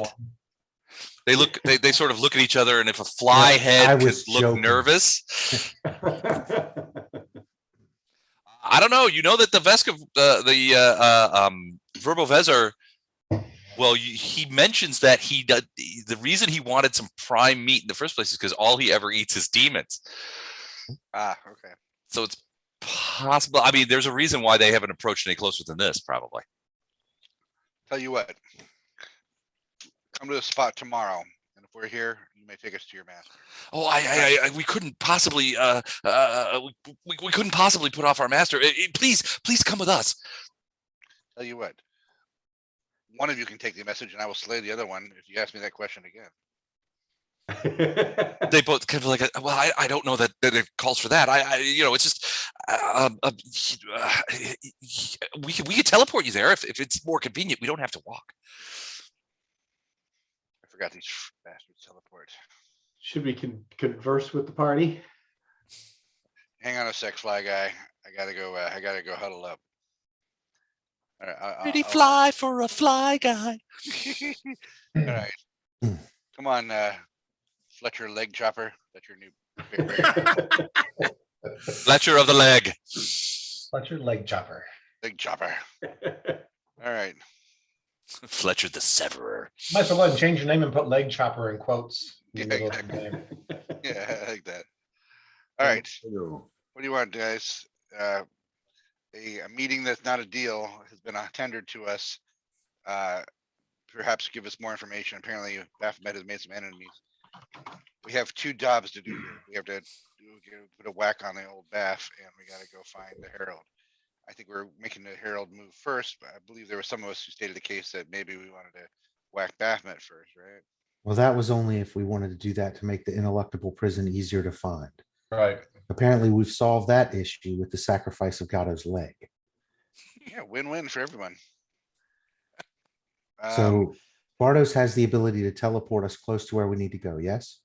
I can teleport 4 people and me actually, so we got to do a little finagling, but My yeah. concern of leaving these What are you guys using? behind. Using is greater, that greater teleport?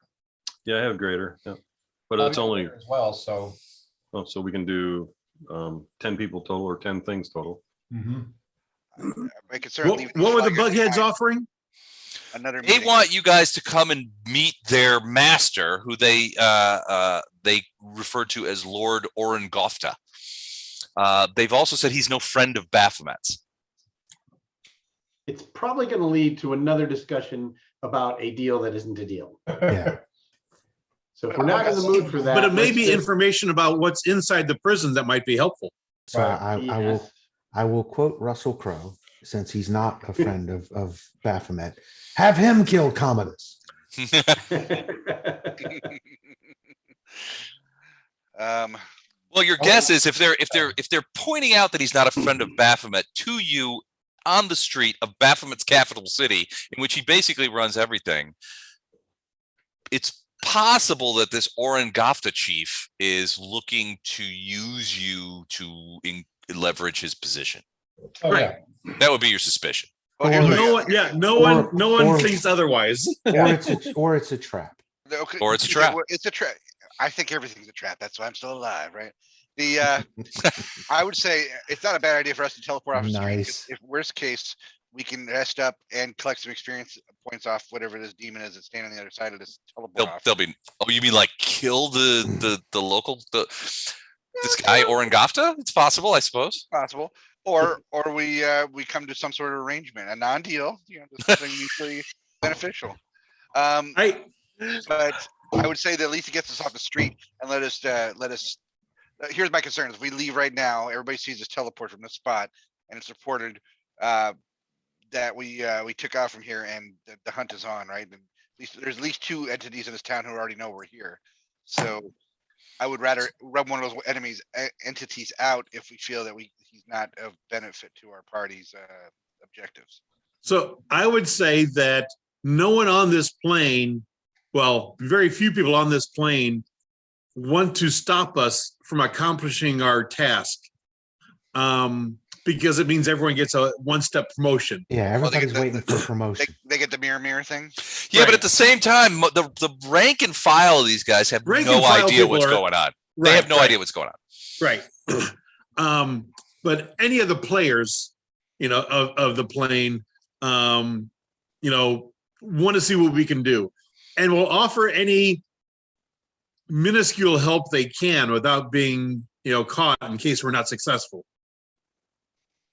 And they're still going to try to charge you for whatever minuscule help that is, which means regardless of how you want to phrase it, they're going to want a deal. Yes. So at this point, Bardos is confident that he can get us close. I'm confident that I can keep us at least somewhat protected from the environment, all of us. So why do we need to go and deal with this other individual? Maybe Because only if we say, wanted to kill Baphomet. yeah, I'm just saying if we're leaving right here, he's gonna know we went somewhere else, and maybe he goes and tells Baphomet. I'd rather go see what he wants and then leave him dead if we need to. Well, at this point, Baphomet's cowering in his tower because he's like a half. Baphomet is, but he's got guys, right? He's half hit point away from dying because Assuming he's already been guys he killed. can mobilize. Oh, I get all that. I'm just saying that we'll assume he's got resources to mobilize. This guy might be able to give us help to kill Baphomet if that is still something we're considering doing. I am with you. I want to teleport the hell out of here, but I'm saying that let's go see what this plot hook has to offer, and then get the skedaddle here if it's not to our liking. Yeah, I'm all for at least listening. And then we Yeah. can decide. And then if we need to rack up some more experience points and loot the bodies, then that's that. As long as that's okay with all the lawful good gods, then let's get to it. The idea of going to kill this demon, no alignment problems there. Possibly talking to this demon. There's not going to be a page in the book. I got it. Well, talking to it. I mean, you can talk to demons, but I think Chuck's point is sound. Where it's like, look, you barely sort of philosophically squeaked by on this vescovar thing. Making another deal with an actual demon might be problematic. Yeah. Yeah, this, And and why this not? was I want to leave him dead. this was the One less potentially person. non-demon swarm of Texas mosquitoes Right. Yeah. that Oh. we actually committed to severing Gatto's leg for. I would prefer to kill the demon on the other side if there's nothing beneficial to us there, because I don't want him squealing that we're wandering around the town and we just teleported off to somewhere else. Apparently, everyone knows we're wandering around town. Yeah, they came right to us. That's- Yeah, literally every group is, oh, you're the primes. The only ones walking around this city. They all know we're I here. thought we had Gatto disguised as like some sort of six-armed monster. No, I can. But he Well, wasn't. you've only run into like three groups of, well, 4 groups of demons now. So you met some demons in the reception area, and basically they're like, all right, welcome to the abyss. What name? What's your reason for coming here? So they gave you the impression that, you know, while uncommon, that there are reasons why people, and I mean primes people, might come to Baphomet's city or Baphomet's plane for various reasons. So then you teleported to Blackburg and you ran into some demons on the street, and they were like, well, looky who's not, who shouldn't be here. And then they attacked you. Or what at first they tried to extort you or something like that. I can't remember what I did to The you. big Labrador dude talked a lot of shit, and then we put a hurt on him. Then suddenly you unleashed a Fletcher. Yeah. And then we hurled Fletcher at him, and his shit talking days were over. It's very much over. Yeah, he's now in pieces. Then you met this vescovar swarm, which is essentially it's not a demon; it's an insect swarm, essentially. Which had a deal. And now we've you're got 2 fly-headed guys whose boss has a deal. right. Or well, he's seems that they want to put together some sort of arrangement. Arrangement is another word for deal. Right. This is trade. Well, so the guys at the Trade, accord, agreement, That is the understanding. basis. I'm sorry, that's the basis of civilization. We're not the mafia. It all means deal. So the reception demons did not necessarily recognize you. Well, I mean, they recognize you as primes, but that didn't seem necessarily super far out of the realm of potential occurrences at this place. The demons that you ran into and fought in Blackburg, the Glabrezu and his friends, they did not necessarily, they recognized you as primes, but they didn't necessarily have any idea what was going on with Baphomet, who you guys were, that kind of stuff. The vescovar did recognize you guys as maybe having something to do with this thing, wanted to get more information. These Kalaxai are like, we know who you are. And you've been in Blackburg for what, maybe an hour and a half? Productive hour, yeah. But yeah, I mean, certain tiers of demons in the city are going to be somewhat clued into what's going on. Most are not. But you get the impression that primes being here in Blackburg is very rare. So the idea that, those other demons were like, well, look at this, free food, that kind of thing. Wrong. Okay, but we have what we need to go to after the prison. True. I think it comes down to one of the things. You could actually just leave from here and go towards the prison, not to it necessarily, but towards it. Certainly closer than trying to find it on your own. Or you could go see what this other guy wants and potentially kill him for the experience points and whatever loot may be hanging around. Yeah, it's not even just that. I just want one less guy who knows our names standing around waiting, wondering where we went. And maybe he decides to squeal. That's a good point. And certainly killing all the witnesses is a paladin Yeah, thing. yeah. And as pals, we don't like squealers. Should I put that in the book? Killing squealers, so killing witnesses so they don't squeal. Yeah. Do snitches get stitches? No. Wheelers don't get healers. Yeah, squealers don't get healers. Wheelers don't get healers. I I like love it. That's good. Tweet that. And so really, at this point, what are the chances that Baphomet doesn't know we're here? Oh, Baphomet absolutely knows you're here. That's why he's holed up, right? Bingo, thank you. So what difference does it make? I guess I didn't think of that. I thought he, Except it's I a thought we were- side trek to another demon who's gonna wanna offer some sort of deal. And whether we fight him or whether we don't, it's unnecessary to the goal of getting to where Bardos already knows kind of how to get us to. Bottom line is it might get us something that would make the journey easier, but is it worth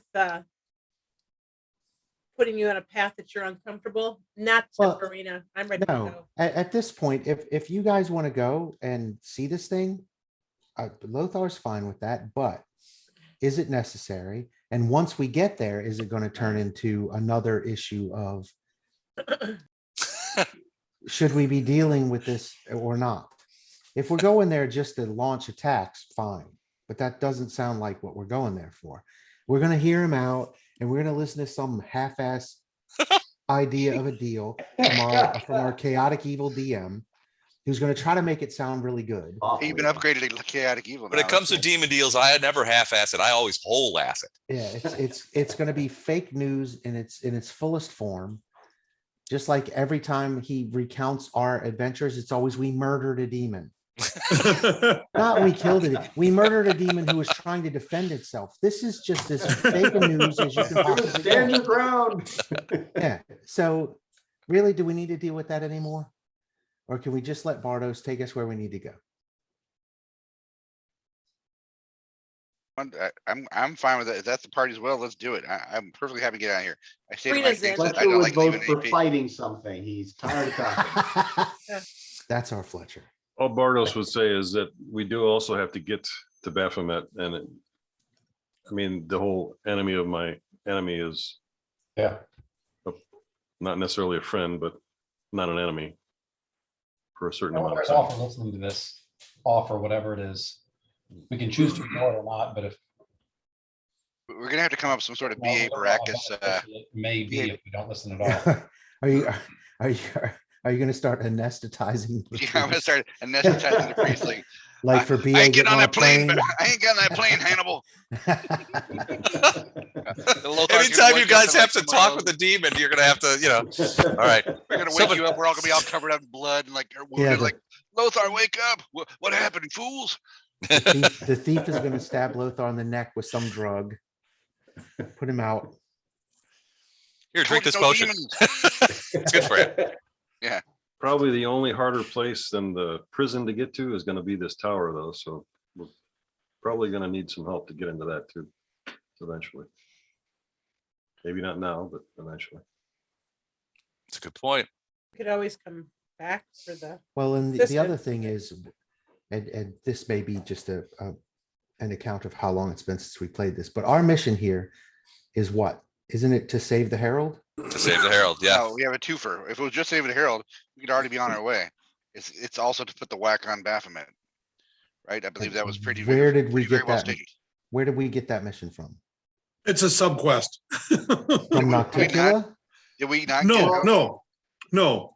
Just as a, hey, Well, we they know he's vulnerable type thing. We thought we would just add it. It's a great opportunity. No one Yeah. told us to do it. Oh, Okay. okay. I thought somebody told us to sweep the leg. No. No. Well, if it would happen to occur, certainly several different powerful beings of the multiverse would be pleased. One of them being Iomade. One One of them being Iomade, the other Arasil has no love for Baphomet and wouldn't mind seeing him dead. Certainly Nocticula enjoys the idea of Baphomet being dead since she tried to kill him in the first place and put him in a vulnerable position. So And I'm sure Desna thinks that too, so I'm good. Desmond would be cool with that, although you haven't consulted her directly. Her, I can't remember. All right, so that's a side Her. question. I'm not that close to her. You're not opposed to that though, Lothar, are you?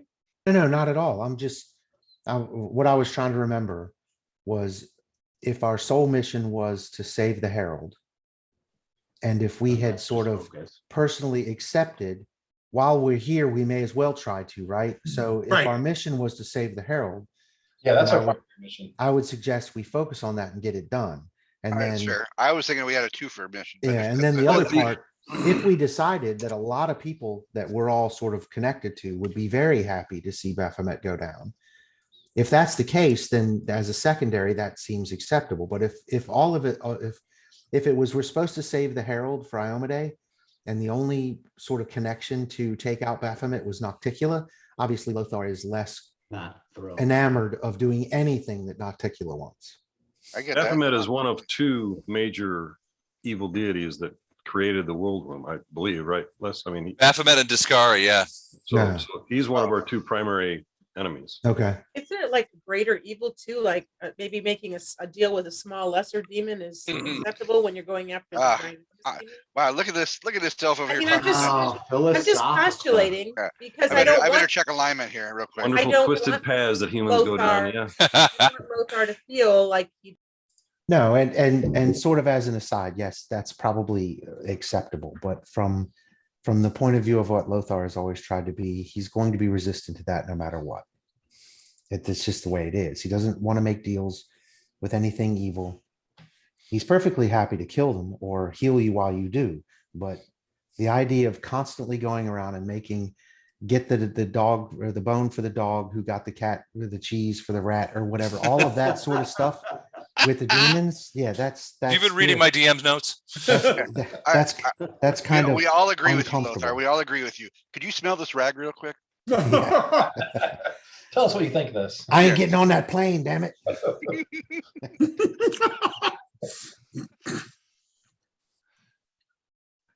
So that's sort of the drawback of taking a lawful good priest into this situation. Buzzkill. Buzzkill. Says the paladin. Yes. Okay. Says that, how does it the paladin calls me a buzzkill? Come on. I don't know. That is a harmful, offensive stereotype, man. Consider this paladin. He's got his own book. He's writing a book as He's we got- speak. He's He's writing. got his own book of shit he's not supposed to do that he keeps trying to do. I That's wrote not his good. backstory. This is why he is who he is. I try to Okay, so honor what's him. the over under on him being a fighter? He's too pretty. He'd be better to multi-class to a bard. So anyway, at this point, like I said, whatever, if we decide that we want to go speak to whatever this new horror is, again, once we get there, it's going to be the same old song. Lothar's not going to want to make deals with it.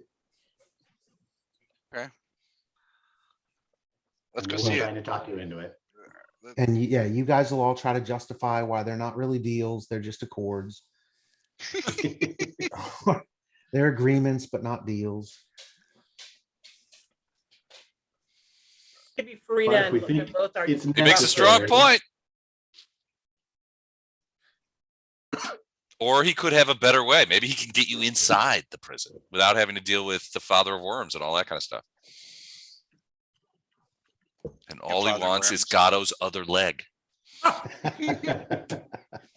We don't have to say yes. Any appendage will do. We won't.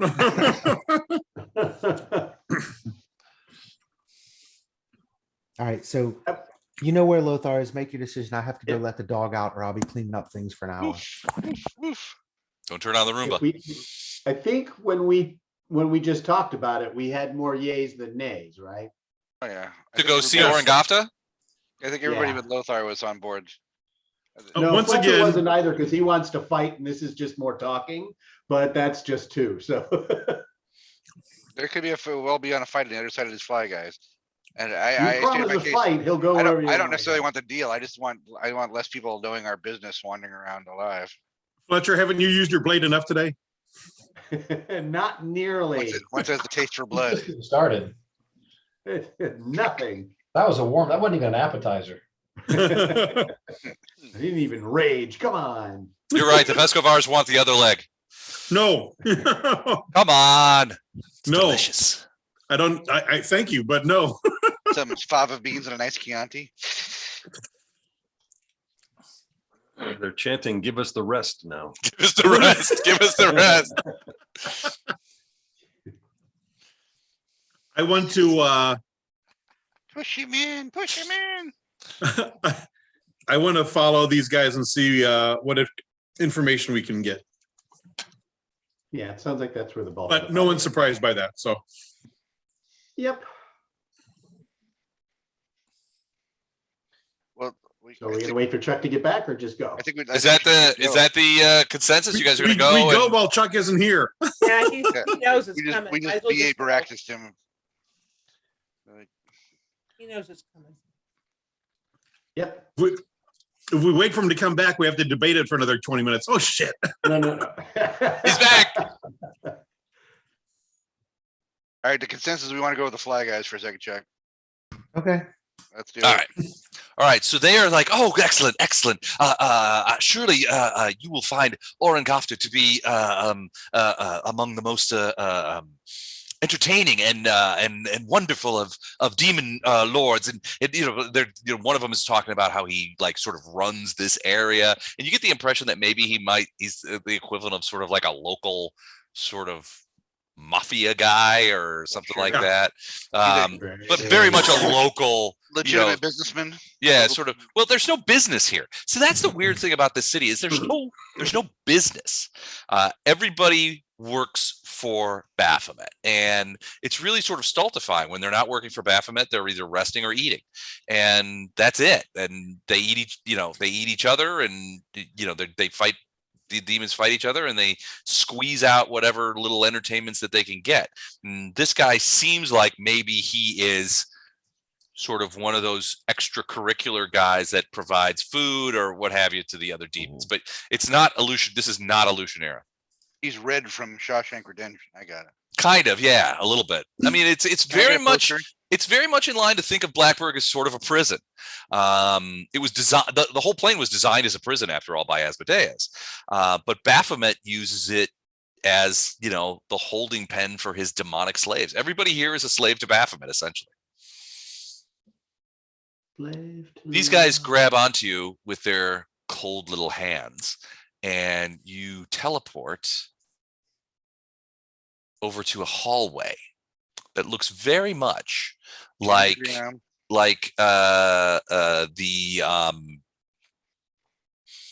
hallways that you saw in the reception area, that same sort of stone, the same sort of doors, that kind of thing. And the two guys sort of lead you over. It's like, right this way. He's expecting you. Lord Orengofta is expecting you. Please just come in. And the doors open, and you see a large hall sort of materialize. Let me get some light in here for you. All right. Can you guys see that? Oh, yeah. Okay. So let me describe this place to you. The ceiling in this white marble throne room is about 60 feet above the floor and is supported by numerous thick ivory pillars. Doors are set in the walls here and there, much like in the reception area. And at the far end rises a pair of balconies. One of these hosts two large statues of a goat-headed demon. Those are over here on this one, where this other balcony supports an immense ivory throne. Sitting on that throne looks to be, so you see a couple more of these fly-headed demons, and then this guy. You see that? Yep, I see him. Nope. This must certainly be Orengofta. And he's like, come in. He speaks in Abyssal. For those of you who don't speak it, it's just you recognize it as Abyssal, but come in. You must be the inheritors, lapdogs. You seem a little out of place in my town. How is it? How have you found it? I hopefully our courtesy has extended to bribes. Normally, I wouldn't bother with the likes of you, but the reason you're here disturbs me greatly. I do not. What? Inheritors, lapdogs, he called you. The inheritor is another name for Iomedae. Iomedae. And proud. That's a nice name. Okay, all right. I don't condone. The reason that you're here in my fair city is what disturbs me. I don't condone any act that endangers the abyss. And the abduction of a goddess's favorite pet does just this. You're here to correct this situation, and I would see you do it. For the alternative is not something I wish to contemplate. I don't condone Baphomet's actions, and neither do I wish to work directly against them. For me, the faster you finish this quest, the better. I take it the same would be true for you. Yes, we're in agreement here? Not a deal, but a simple agreement on a discussion. That seems reasonable. To concede. Yes. So I see that we are in agreement here. So, so what I have is I have fomented a tiny plan, which I think will help you on your quest to get this done. Here's the plan, and it's bold and it's daring, and I think it will almost certainly work, especially with you guys in charge of it. Here's what I do. I teleport Sense motive us. the entire time.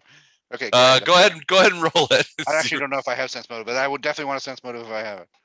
All right, go ahead and do a sense motive. You keep talking while I do that. All right, so basically he says, look, here's my plan. I will pretend for Baphomet's eyes and his Baphomet servant's eyes, really. Baphomet won't be there. I will pretend that I have captured you and I'm taking you to the Ineluctable Prison to put you there to await Baphomet's justice. Once you get inside, you can attack the prison from within, find the Herald, and escape. I can get you inside the prison. After that, it's sort of on your own. But surely heroes as great as you can't be held long by prison bars, I'm sure. It does sound risky. It does have some risks. But I think you Primes are just the perfect candidates. And you're here after all. And I know that you're here to try and retrieve the Herald, which I want as well. What do you say? Now we'll have to do a little bit of theatrics. You'll have to leave your that swords and whatnot here. But what I will do is once you're in the prison, I will you leave your gear here, and I'll teleport it in after you, so that you'll have it in order to take out the guards and find the Herald. But I can get you in without having to deal with the Father of Worms or the gate guards or anything like that. What do you say? I can get you in the prison. We have some sense motives on the board here. All right. 24 for me, 23 for Gatto. I'm not sure if Lothar's sensing motive or doing something else. All right. Yeah, that was just a terrible roll. Let me see what I can do here. So he is that. I gotta check something real quick. Right. This is my concern. So we don't work with this guy. He can't leave this room alive because he basically just laid out our whole plan. I mean, he's just one of many that know why we're here and where we're going. Seems legit. You bastard. Oh, This is a real straight shooter, guys. I think we can trust him. Guess we'll be leaving him alive. It's a bold plan. I respect boldness. In fact, I think the boldness of my plan is roughly equivalent to the boldness of you coming to Baphomet's own city to try and exact a prison break. I think we creatures, we may be quite different, but I have a feeling that from at a deep down level, we're cut from the same cloth. What do you say?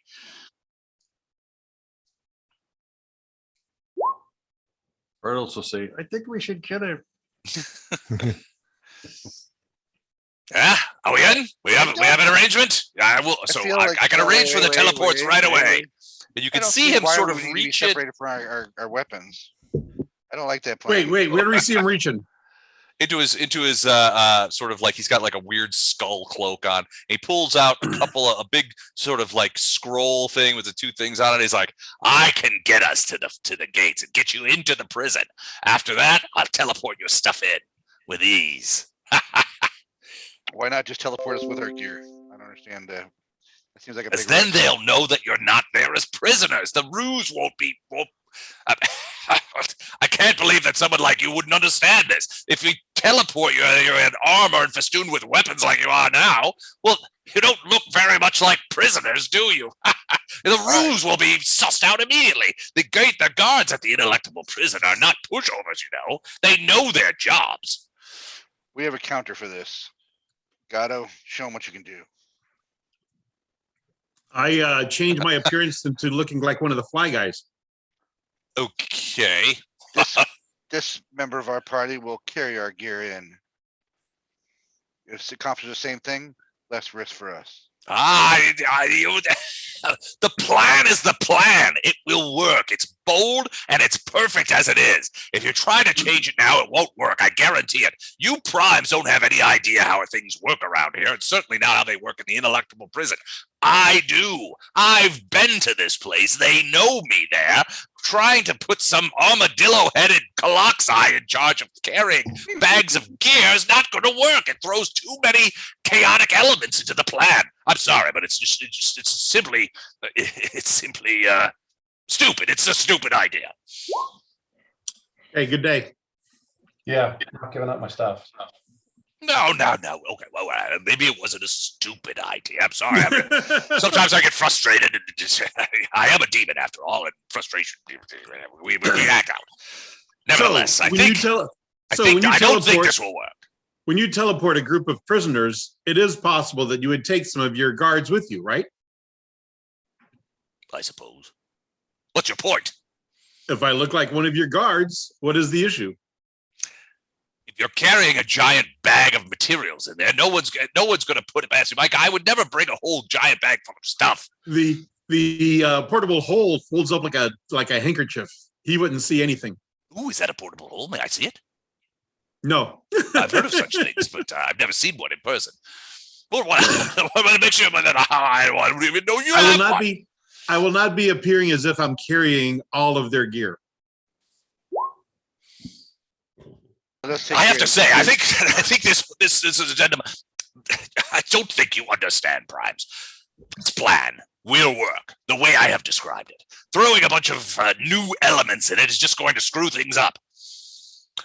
So those of you who, so you guys, he just rolled a natural 1. Yeah, I know. He's getting more frustrated. And you are growing increasingly suspicious. He seems to be this whole remove your stuff and I'll teleport it in later. Seems to be a hill he's desperate to die on. Well, we can accommodate that. We can accommodate that, yeah. Yeah, we are more than happy to accommodate it. Look, we had a deal. I am changing the deal. Pray do I not change it further? No, this is the situation. You want us to do this? We have some terms of our own. Those are our terms. They are non-negotiable. If it goes south of the prison, I think you're being a bit presumptuous here. You want to succeed, don't you? I know how to succeed in this regard. This is my plan, and I invented it with the specific idea of getting you inside the prison. If you throw a bunch of non-negotiable terms on this plan, well, I mean, the reality is that the plan's not going to work. And if it fails, then both of us are in the soup. I believe we're taking the risks already. You want to assist us? That is your right. You guys, I suggest we all kind of meander closer. Yeah, in non. Wouldn't we be closer if we're talking to them anyway? I would think that you guys would be closer. You guys would be yelling these things from out the hall. No. Don't make the deal. I think we should throw him off the trail. Rhea's going to say, this is crap. We should go talk to the other guy again. I don't What other guy? What are you talking about? This whole disguise thing isn't going to work, Gatto. And I'm going to act very frustrated with you because I really don't want him knowing that we might be taking the same plan. That guy's plan? I don't know, Farina. I mean, what guy? Who are you discussing? Who else has offered you aid and assistance? Surely no one. This is a bluff. Trust me, this plan will work. I will make it work. I know I'm knowledgeable of the Ineluctable Prison. This will work. Appreciate your knowledge. We're here. And you have my solemn oath as a demon of Blackburg that I will absolutely send your stuff immediately afterwards, if not sooner. Was that a 1? Well, it was a 1 originally. At one point, his last roll though was better. Yeah, he just kept talking until he got to roll again. He seems.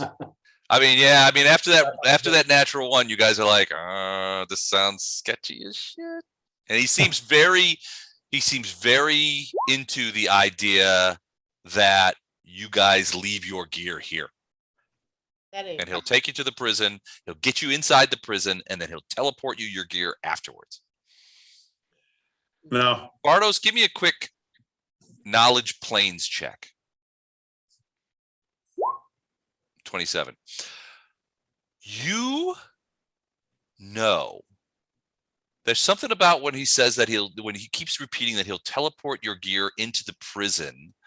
Something in that strikes your mind, and you're like, that's not right. And then you realize with the start that when you've read about the Ineluctable Prison, what you've read in the book and in other sources of information, one of the things about the Ineluctable Prison is that you can't teleport into it. Only Baphomet can. Yeah, that's why I kind of set myself up where I'm at. I'm going to cast a spell if I can. All right. Where's Storm? We're all over the place. Well, at least not all in flame strike range or whatever, but. I'm going to try resonating words. So we're going to do a spell resistance. So resonating word, what does that do? I mean, it's just like a power word kind of thing. Yeah, it's basically a way to hurt him. Okay. The brown noise. He does have spell resistance. Maudib. My name is a Okay, so what do I got to do to roll that?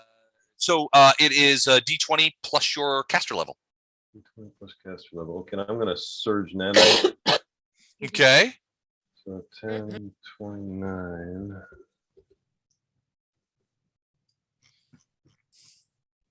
Chance to work. 40. That beat him. Beat a spell resistance? Yeah, you beat it by a couple of points. Yeah, no, that's plenty. So you do resonating word. So what is the deal with that? He gets a fortitude save. And basically it lasts for 3 rounds, and if he keeps failing, it gets worse and worse. Okay. Fortitude for partial. All right. So do you have a DC on there? I do. Hang on a second. 24. We're fort. Okay. Ooh. So he hits plus 22 on his fortitude save. He's a pretty brawny dude. So he made his save. But is it like half damage or? Yeah, it ends up partial. Successful save halves the damage and negates the staggered. So basically he's just going to get a little bit of damage. Okay. D6. But at least it's going to alert Fletcher. Okay. I wasn't following the conversation, but ooh, attack. Okay. Ooh, That's kill all he something. needed. Yes. 5d6.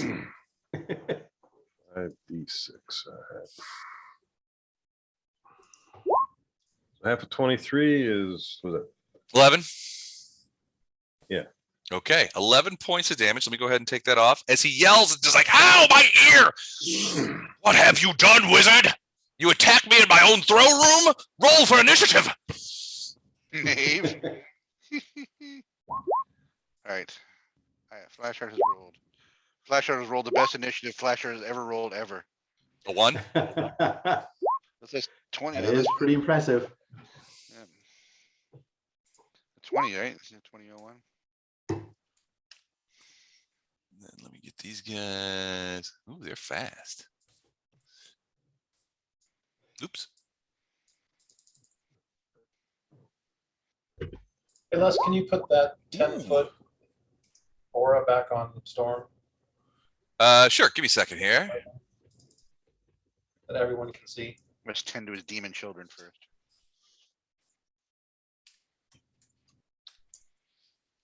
All right.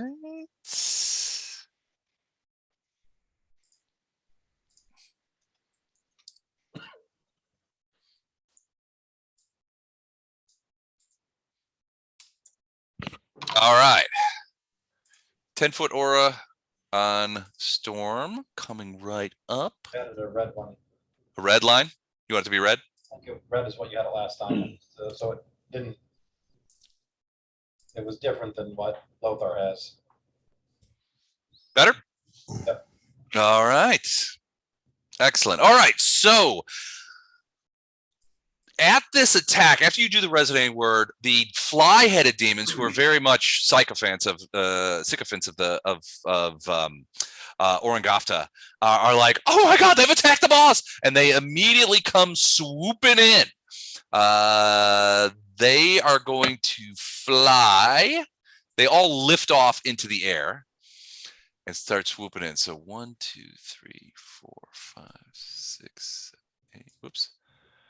9, 10, 11, 12.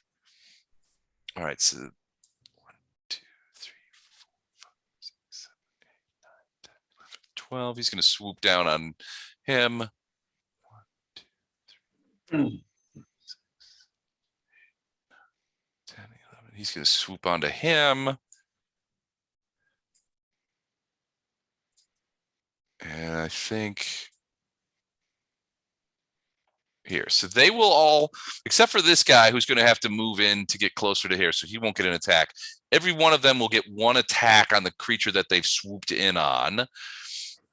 And in this case, he's going to actually get to here so that he gets sneak attack on them. And they are all going to try and bite and begin siphoning. What?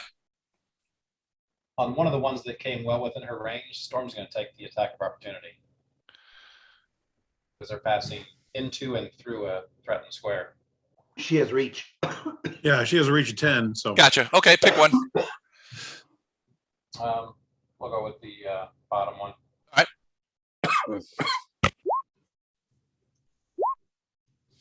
40 will hit.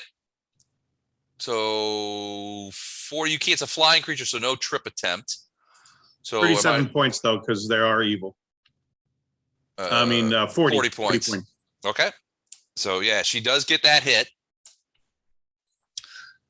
Boom. Her. Huh? Took away her hit points. I did. Oh, sorry. Yeah, but you know, you're not supposed to. She bit herself. I did. Sorry. She bit her tongue really hard. Sorry. Okay. Got it. Okay, cool. Now that's on an actual enemy. All right. So that enemy won't get an attack, but the other one will, as it tries to stick its flies proboscis into the back of Storm. Ooh, natty Twunzo. Let's confirm that. 41 confirm. That does not. 41 does not hit. Oh, Not confirmed, no. Well, I think that stinks. All right. 6. Big ouch. So we got 1d6 plus 6 proboscis damage as it sticks in there.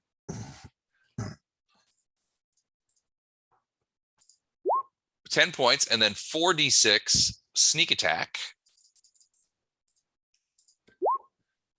Shoot. So 22 total. Let me see if she gets a drink out of this.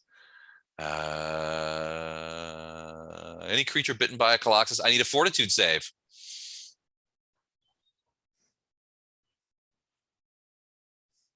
For all of us? Just for the No, just Storm. for Storm. 1 to 2. Let me check that. That might be just enough. Oh no, DC 24 fortitude save. So D4 charisma damage as it sucks. It's siphoned. It begins siphoning blood out of it. So 3 points of charisma damage as it begins sucking all of Storm's blood out. The next one is attacking Flashheart. 28 hit you? No? No. Okay. Fletcher, I always have to say it with disdain. 35? That hits. Oh. And I need a fortitude save. 7 points and a fortitude. And my fortitude save is, The DC is 24. okay. That's doable, but not guaranteed. Tough save. It is a tough save. 27, no problem. All right, you're fine. No charisma damage. And then Bardos, 29 hit you? Yes. 8 points, and I need a fortitude save from you. Now, question for you before you do that. Do you have blood? I've got something that That mimics it. simulates blood, Gotcha. and it mimics it. Lubricating What oil. is what's the fortitude save for? They're basically sucking the fluid out of you. They've basically stuck the proboscis into your body, and like a mosquito, they're just like drinking right out of it. It's an ability called Siphon. Any creature bitten by a Colossus must make a DC 24 Fortitude save or take 1d4 points of charisma damage. Colossus heals itself of 5 points of damage for every point of charisma damage it deals. That is terrifying. Charisma damage. This monster must die. Yeah, I don't see any immunities to that. Okay. All right. So DC 24 Fortitude save. Let's see if I get that in here. Whatever fort save that we're going to get in the mountains, that doesn't apply. here, 31. right? Okay. No problem. It did not suck anything there. That is it for them. Gatto. I believe turn that's invisible. sucky. All right. I knew I do not believe invisibility will help against the big boss, but I'm counting on these guys not having see invisibility. Okay. Hold on a second. And then I use. All right. Here we go. See it? Yep. Okay. Then I use stealth while invisible. Okay. Natural 1. I know. I moved to that location. Okay. Let me check and see who has true seeing and who doesn't. Now, member of the party, we should probably have some true seeing among us so that when he finally goes bad. I think one of us does. Okay. Okay. Give me a perception check, Otto.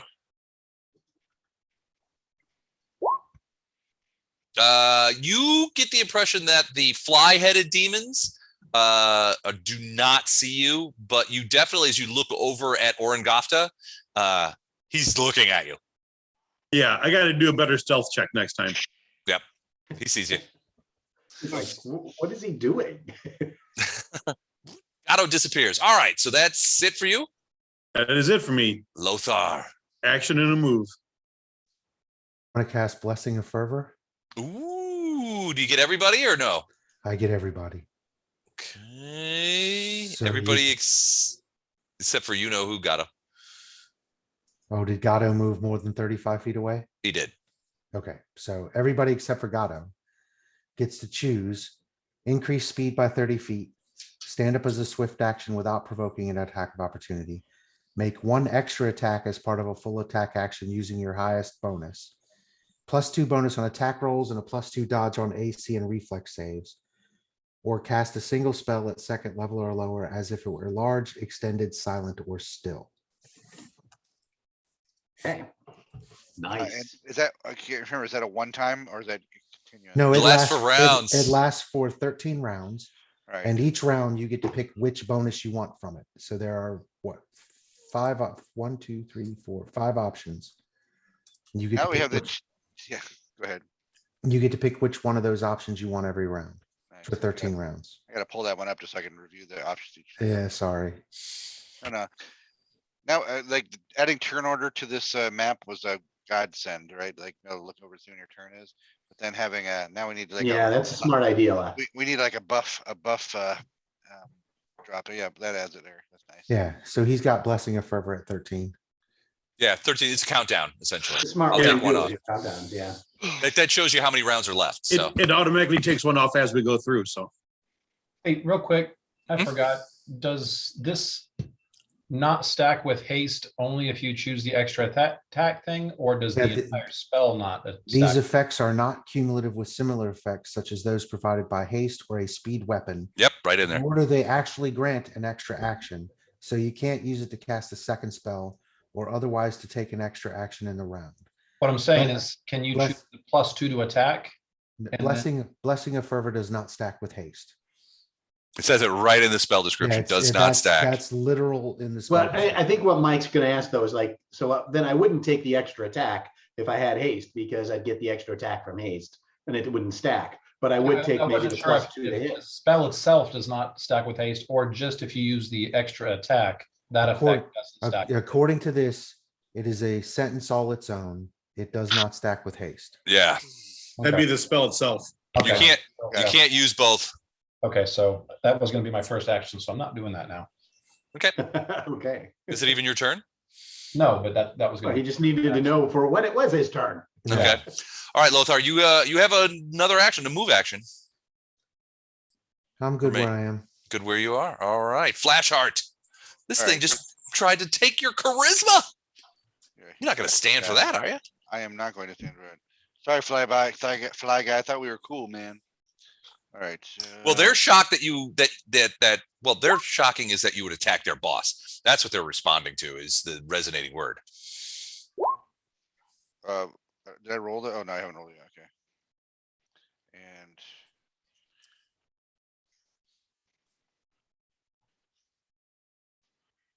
I don't think my damage mod. The blessing of favor doesn't add to the damage mod, does it? No, Right, you +2 get to to, attack. Okay, I'm yeah, doing the +2 to attack. right. Jesus. Okay. So, all right. All right. 31, 36, 23 less.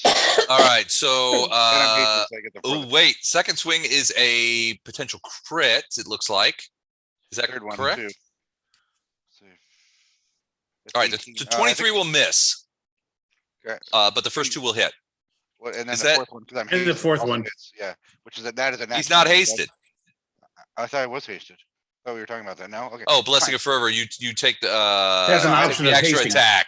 Right. Okay. Yeah. Okay. All right. And then the 43 also a potential. You got what, 2 potential crits here? Is that what you're telling me? Yeah. 2 out Yeah, of so 3 the- hits are potential crits? That seems out of the pale. So all right. So let's go ahead and roll that again so that we Well, can. okay, he's confirm. already rolled the confirmation. Oh, they're already in there. Oh, okay. 37. first- So the first one is a confirmed crit. 29. Their ACs are 26. So 2 confirmed crits. There we go. Let's go ahead. I'm getting the chart up, but let's see how much damage you do because it may not be. I want Fletcher power levels here.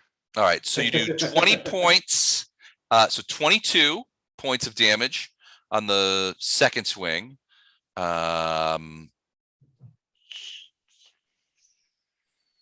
Wait, that's doubled if you want to take it that way. Do you want to take the damage or do you want to chart? I think in this case we'll take the damage. Okay. So 22 doubled is 44 plus another 27 is 60, 71 Yep, and he's up to 7 points of bleed so far. plus another 13, 20 Wait. is On those 81. on the 2 crits, the bleeds don't double, Good to know. I didn't but double. they do stack. Right now he's at like All right. 14, 15, 16. So when you're adding these up, ignore the bleed damage. Okay. 22 and then 20, so 40, so 62. And then 13 doubled is 26, so that's 90 total plus 14 bleed, right? The bleed stacks.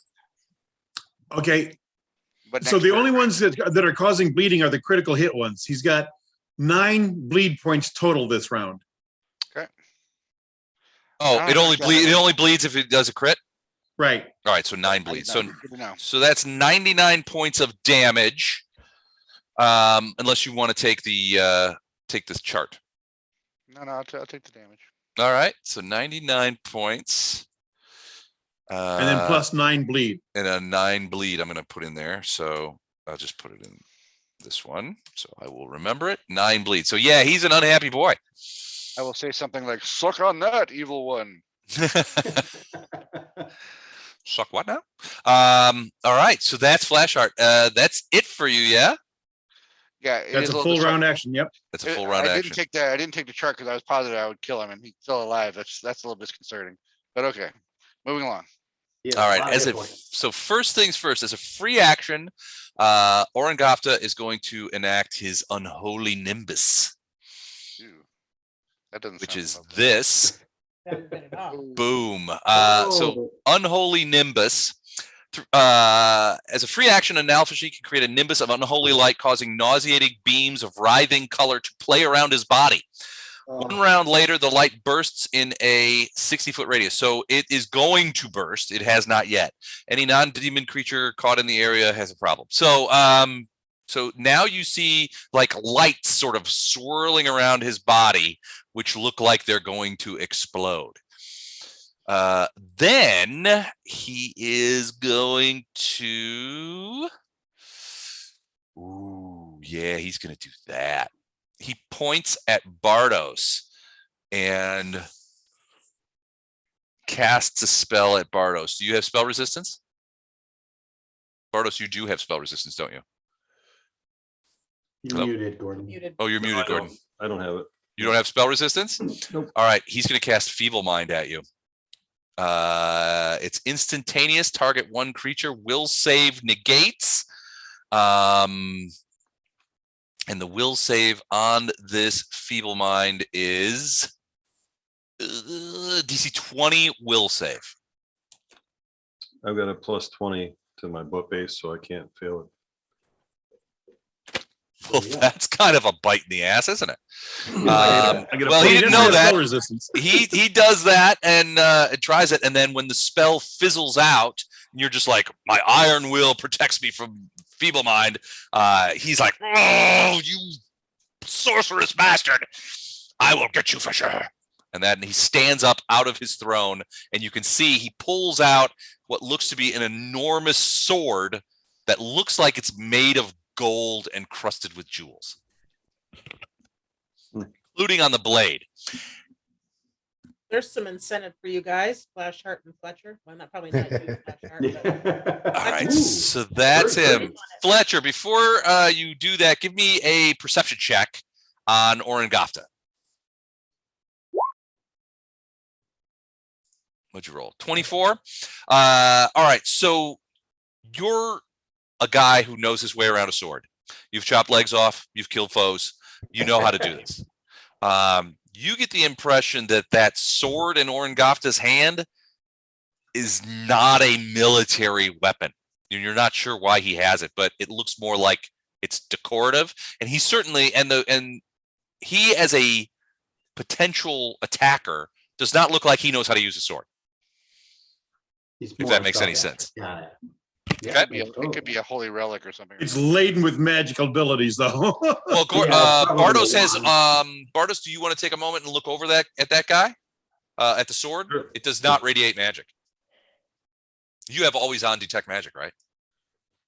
Do I? Let me see what I got. That's my recollection. I could detect evil, so I I've already sort of That's spilled the Well, beans I've got on it. enchantment sight and see invisibility always on. I don't have detect magic always on yet. What's That's one of the things I enchantment want sight? to do. It detects enchantment spells, but like if somebody's got a curse on Oh, okay. Geas Well, it doesn't look enchanted. I think the two things we know about that sword is one, we don't want to get hit by it, and two, we don't want God to. You know what you should have done, Lothar, is wait until you got this sword and then use the sword to replace Gatto's leg. Yeah. Yeah. You could call him Sword Leg. Oh, here Sword comes leg. Sword Leg. All right, sorry, Fletcher, your turn. Okay, full attack action. I am taking the extra attack from Lothar's spell. So attack 1, Hate this part. That's a hit. attack 2. This is the bonus attack. And also a hit. Attack 3, Hit. Barely, but a hit. attack 4, Hit. and then attack 5, which is the claw. Okay. The Glabber's Claw. Ooh, big hit. Okay, so now damage. I've got 4 regular and then the claw. Okay. All right, let me do that. Claw chooses. 1, 2, 3, 4. Not rolling well. 60, 94, Not Claw. rolling well. 120. Just say not rolling well. Yes, he said not rolling well. Not rolling well. Lots of little reds there. 113, and then the 44 for the thing. Serena's just gonna start bringing popcorn. 57. All right. All right. So I have 157 hit points of damage, right? Yeah. Is everybody concur? All right. That's where he ends Yeah. up. Oh, you son of a bitch. So are you grabbing him with the claw or just slashing? I'll go ahead and attempt to grab. Yeah. Okay. Let me get And his. hold on, let me look that up real quick. Craw grapple. It's You know what this essentially is, a guys? grapple, yeah. He's holding us up for a perfect verm who's got that magic missile ready. It would be. It is vermable. It is vulnerable. You want to Oh, donate? Man, that is so tempting. I should have added my electrical damage. That would have finished him. CMD, right? Or CMB for you. D20 plus your CMB. Plus your roll. 25 plus 4. So plus 29. And I roll a d20. Yep. 32 did not grab Yeah, him. look at that roll. Missed Yeah, him. because you rolled a 3. Yep. He slithered out from between the claws, but he's still very badly hurt. Okay, flying last thing then, Les, before we move off of me. Yep. I smile at the demon Huh? and I basically kind of hold my sword to the side and hold my arms out and tell him, come and get me. Okay. Come at me, bro. Does that do anything? Not right now. It's but flavor roll if he text. attacks Yeah, me it's again. flavor. It's not a taunt, is what you're saying. It's not It's Okay. not a taunt, no. Yeah. If Is he he attacks still- me next turn, it'll matter. Ah, Still gotcha. Flying, Les? I'm sorry. Is the thing still flying? No, it sort of swooped down and tried to attack. So it's on the ground now. They're all well, no, they're not. The ones attacking It looks like- Storm are in the air. What about Looks like the a prime verm for Otto. Or yeah, Farina. So he's right there on the ground, and then so the one by Bardos is also on the ground? Yeah. The ones that are attacking everybody but Storm, the 2 on Storm are in the air. The rest of them are on the ground. All right. Farina. Dun, Yeah, dun, big dun. Farina's going to send Otto after the one that's after Bardos. Okay. So I don't have to leap or anything to reach this thing is what I'm getting at. No, he doesn't have to leap up. It's on the ground. You can do a pounce. And the pounce is that's only going to get me a bite though, right? I can't No, pounce. no, pounce gets you a full attack at the end. Pounce gives you a full attack. Yeah. Oh, okay. That's what we're doing then. That is the order of the day. And I don't have Don macros. I should have Don macros, but I don't. So we're just going to do it old school. If only we knew a Don. I know. I keep thinking I'll make my own damn macros. Ooh, that sucked. That was the bite. Claw. Ooh, natural. Can I roll for the natty? Confirm that, yeah. Ooh, yeah, confirm it. No. Non-confirmed. Okay, so 2 claws. Your bite was first and missed. Yeah, the bite was first. Yep. 18's a miss, 17's a miss. And did the claws get me a grapple attempt? For a panther, it's a trip attack, if I recall correctly. That's correct. So I have to roll a CMB. Okay, let me do the damage. You're trying to beat 21. their CMD. What was that like? You roll and add your CMB as in boy. Yep. Yeah. Trying to beat their CMD as in David. Their CMD is pretty good too. Yeah. Okay. Not enough. Does not Agile. trip him. Dang. So how much damage did you do with 2 Just claws? 21 points. Oh, okay. Which I've taken off. Yeah, I've taken it off. And then Karina's going to shoot at the Otto can keep this guy busy, hopefully. And then Yeah. I'm going to take a shot at Orengofta. Oh, okay. Why not? He's probably got all sorts of resistance, but why You're not going to take this one out? I'm just not a Verm kind of character. Well, Okay. They won't get attacks next turn, but I mean, I can do. I don't want to. Can I split my attack? We had this Yeah. conversation last time. Kind of aim the same way. You can split, yeah. Yeah, you can one- split, but you got to declare it beforehand. Okay, well then I'm going to give 3. The first 2 arrows to him, and I'll put the last 2 to him because it would be nice to have Fletcher freed up just to go right after him Right. next time. Okay. And this way, if you do manage to kill him, that is a verm. Okay, less concerned about that. Okay, so I'm going to get 4 attacks. The first one has. you get to donate money to charity. It's always a God good knows what I need to do to hit this guy. Okay. 26 is a miss. 27 is a miss. And then I will switch cursing to the other 2. 29 is a hit. I'm sure he's dead after that one. Yeah. 23 is a miss. Yeah, each should So be. 1 hit. Well, 1 hit, and I'll tell you right now, he's got 11 hit points left. And I got 4d6 plus 46 plus 5, is that what it is? Or 3 or plus something like 4. that? plus pink 4. mist. A pink mist. I see a lot of ones coming. I see no ones. Oh! But it was just barely enough. He goes down, and that is a verm. That is Well, hilarious. well, Les, you're right. There's a lot of ones there. Oh my God. What are the odds on that? That is Crazy. astronomical. Good juju, Les. Good juju. Damien Curse.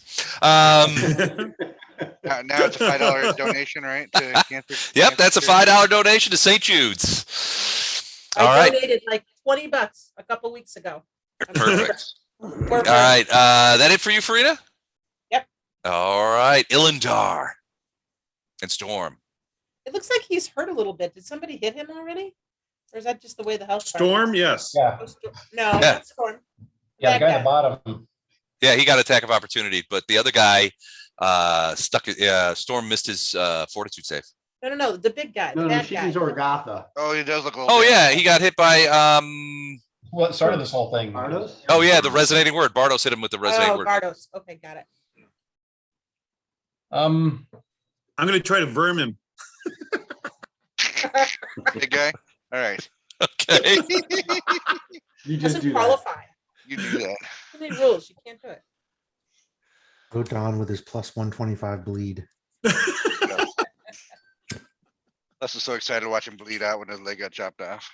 Like, yes, bleed. I gotta admit that I was a little stoked. Did it make it better that I was away from my computer when that first happened? Oh yeah, it didn't hurt. All right, Ilindar, you're up. Yeah. Yeah, all the things I was gonna do were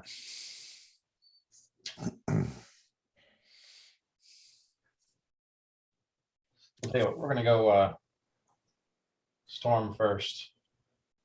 Storm's doing a full attack on the one to the south of her. Now keep in mind that is not the one with its proboscis in you. Yeah, it is, isn't it? No, the No. northern one That was the one up top. The southern one didn't get to well, it did attack, but did attack, but it didn't get anything. right. Is it like It's so it's not it's so it doesn't necessarily matter. The proboscis is it just occurs on a successful hit. You have to make the siphon. So it's not stuck in you where it can automatically hit. It's not like that's the one that got her though. yeah, the northerly one. Okay. Sucked away some sweet charisma damage. Right. So she's gonna go for the injured one that she already started on. Okay, finish him off. That's what she's gonna try. All right, let's see it. And these are all at +2. Okay. Storm's taking the +2 attack and +2. Oh, from the blessing Right. of river. Got it. Yeah, is it just +2 attack and +2 AC? And +2 reflex save. Okay, that's what she's doing. So these are all at +2. +2 to the attack. All right. It's okay. Bite hits for 40 points. The first claw second hits, claw. so that's 35. Second claw is a 42, so that's 40, another 40 points I'm seeing there. 31, the wing buffet is another 20 points.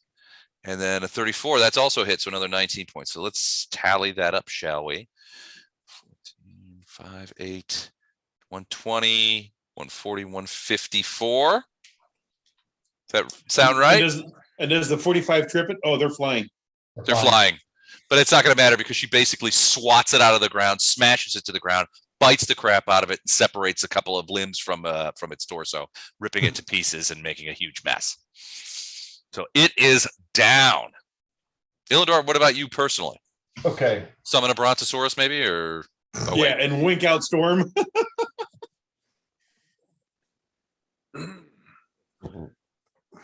okay.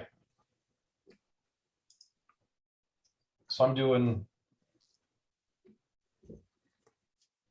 Gordon, a move to here and do you then see a blue dot on the screen? ending up down here. Don't ping it or anything, but do you see a blue dot? No, I don't. Yes, I see it Okay. right below storm. Right below storm. No, okay, that's on the blue guys, on the fly guys. Because Gordon can see invisible at all times. Ooh. wait a okay. second. I'll fix that. Okay. You were granted vision. I took that path because I cast a Now spell. you should see it. Do you see it now, Gordon? Yes, I do. Yep. Okay.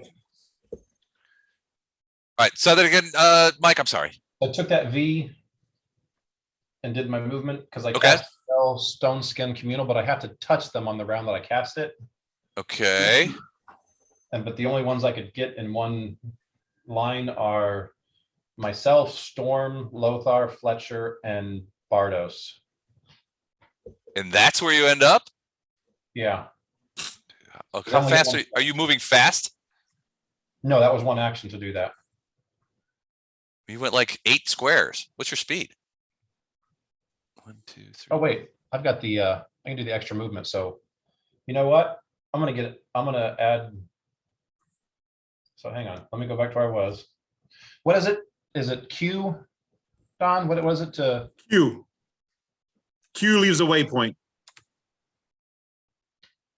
Move it once and then move it a little bit, then hit Q twice. And it'll start it.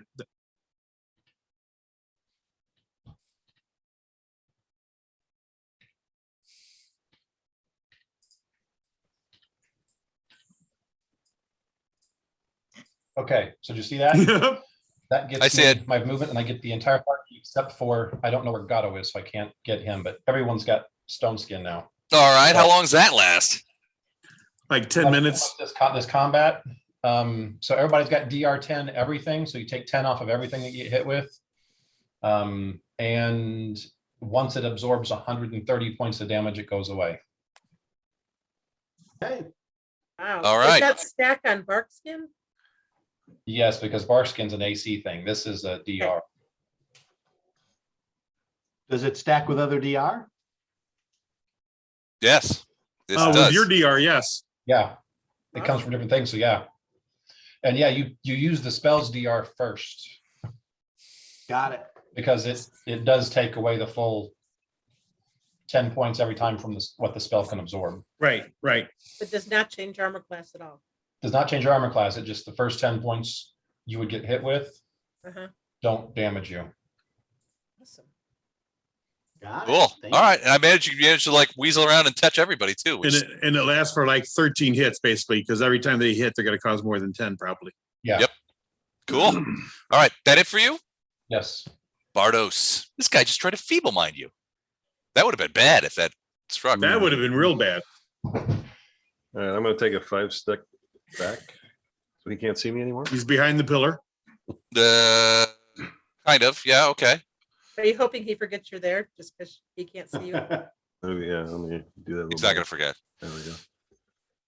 Well, he doesn't All have right. direct line of sight anyway. I'm And then I'm going to cast a spell. I think I'm gonna try to take care of this fly thing. Okay. So spell resistance. Let me check. Yeah, they have spell resistance. All right, so let me roll that.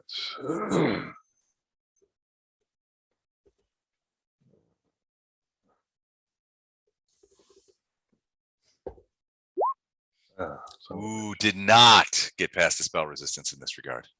right, that's all I got. All right. Don't forget to take off the spell. All right. End of round 1. We go into round 2, and it is the Servant Demons attack. So this one, seeing what Storm just did to his friend, is actually going to swoop over here and attack, and get behind Flashheart and try to bite him, and also Sorry. provide. Yeah. Yeah, they're somewhat cowardly. So he's also going to provide flanking for the other servant demon, who can get sneak attack damage. So Who's gonna precision take damage. the attack of opportunity as it leaves. Yes. Yes. Up against her because Really kind of hate you there. 33 is a hit. So 37 points. Ow, ow, ow. It yells out. In Abyssal. And then it attacks Flashheart. Ooh, 27 hit you? No. All right. The other one, however, is going to make a full attack, which is a bite and 2 slams.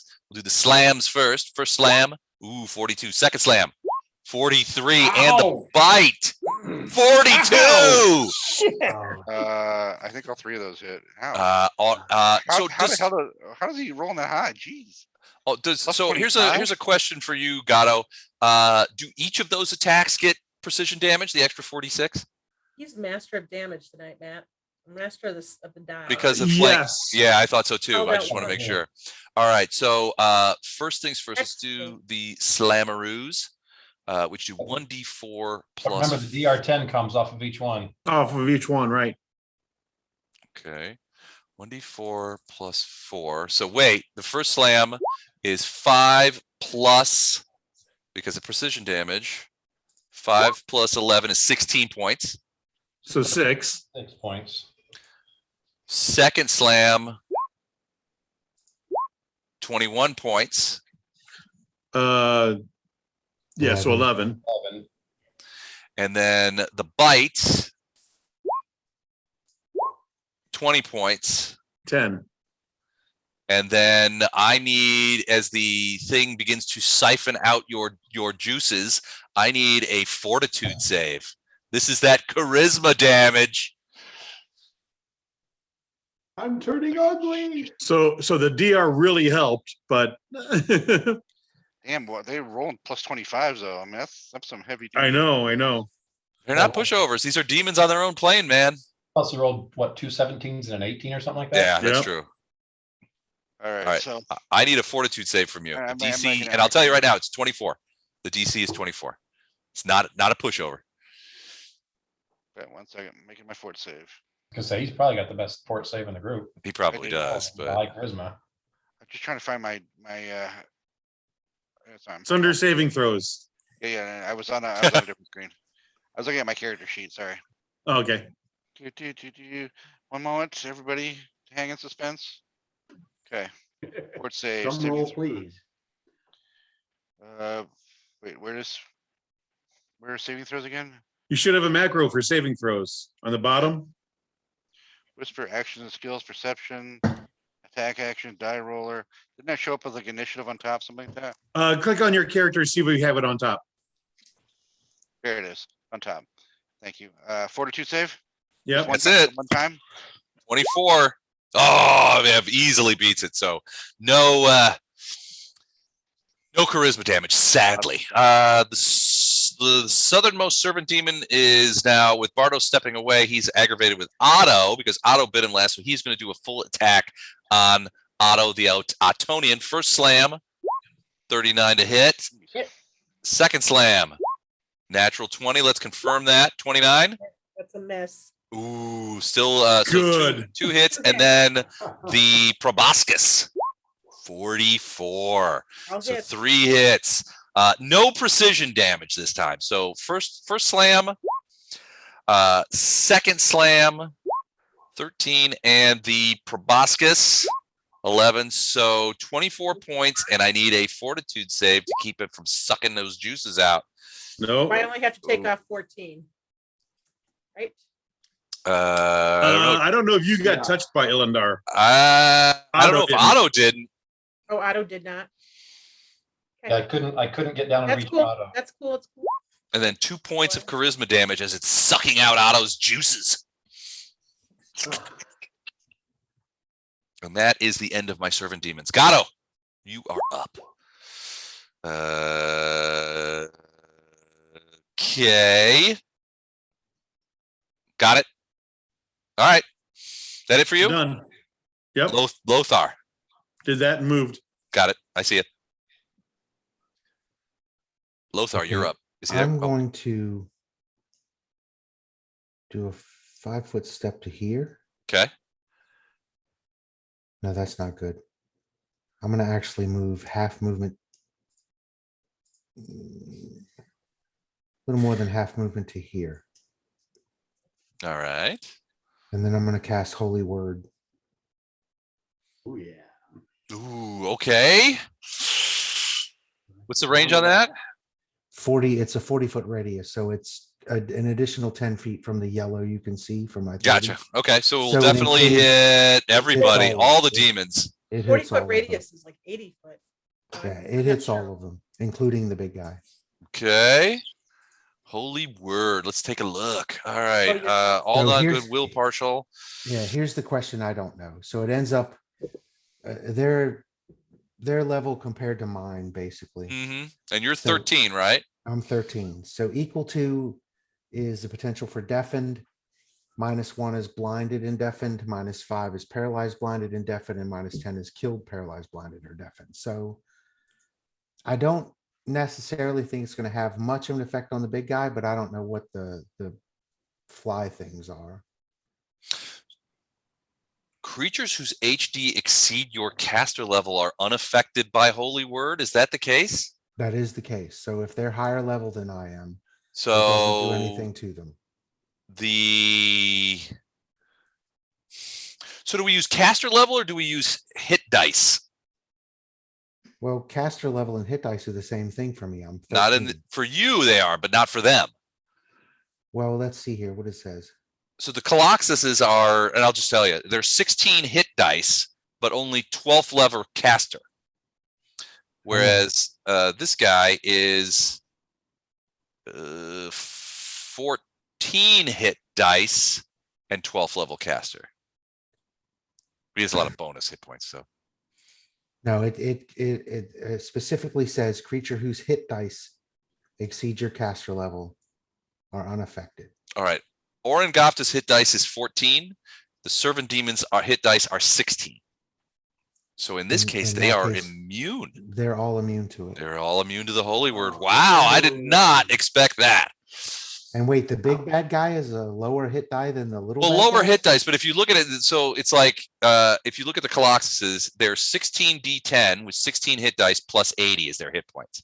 Mhm. If you look at the other guy, he's 14 D10 plus 126.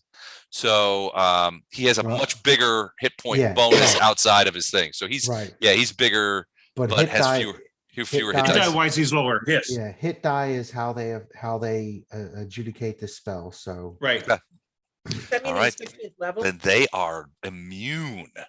right, so none of them are affected by holy word. Jennifer, Okay. roughly so, but not always. Thank you for answering.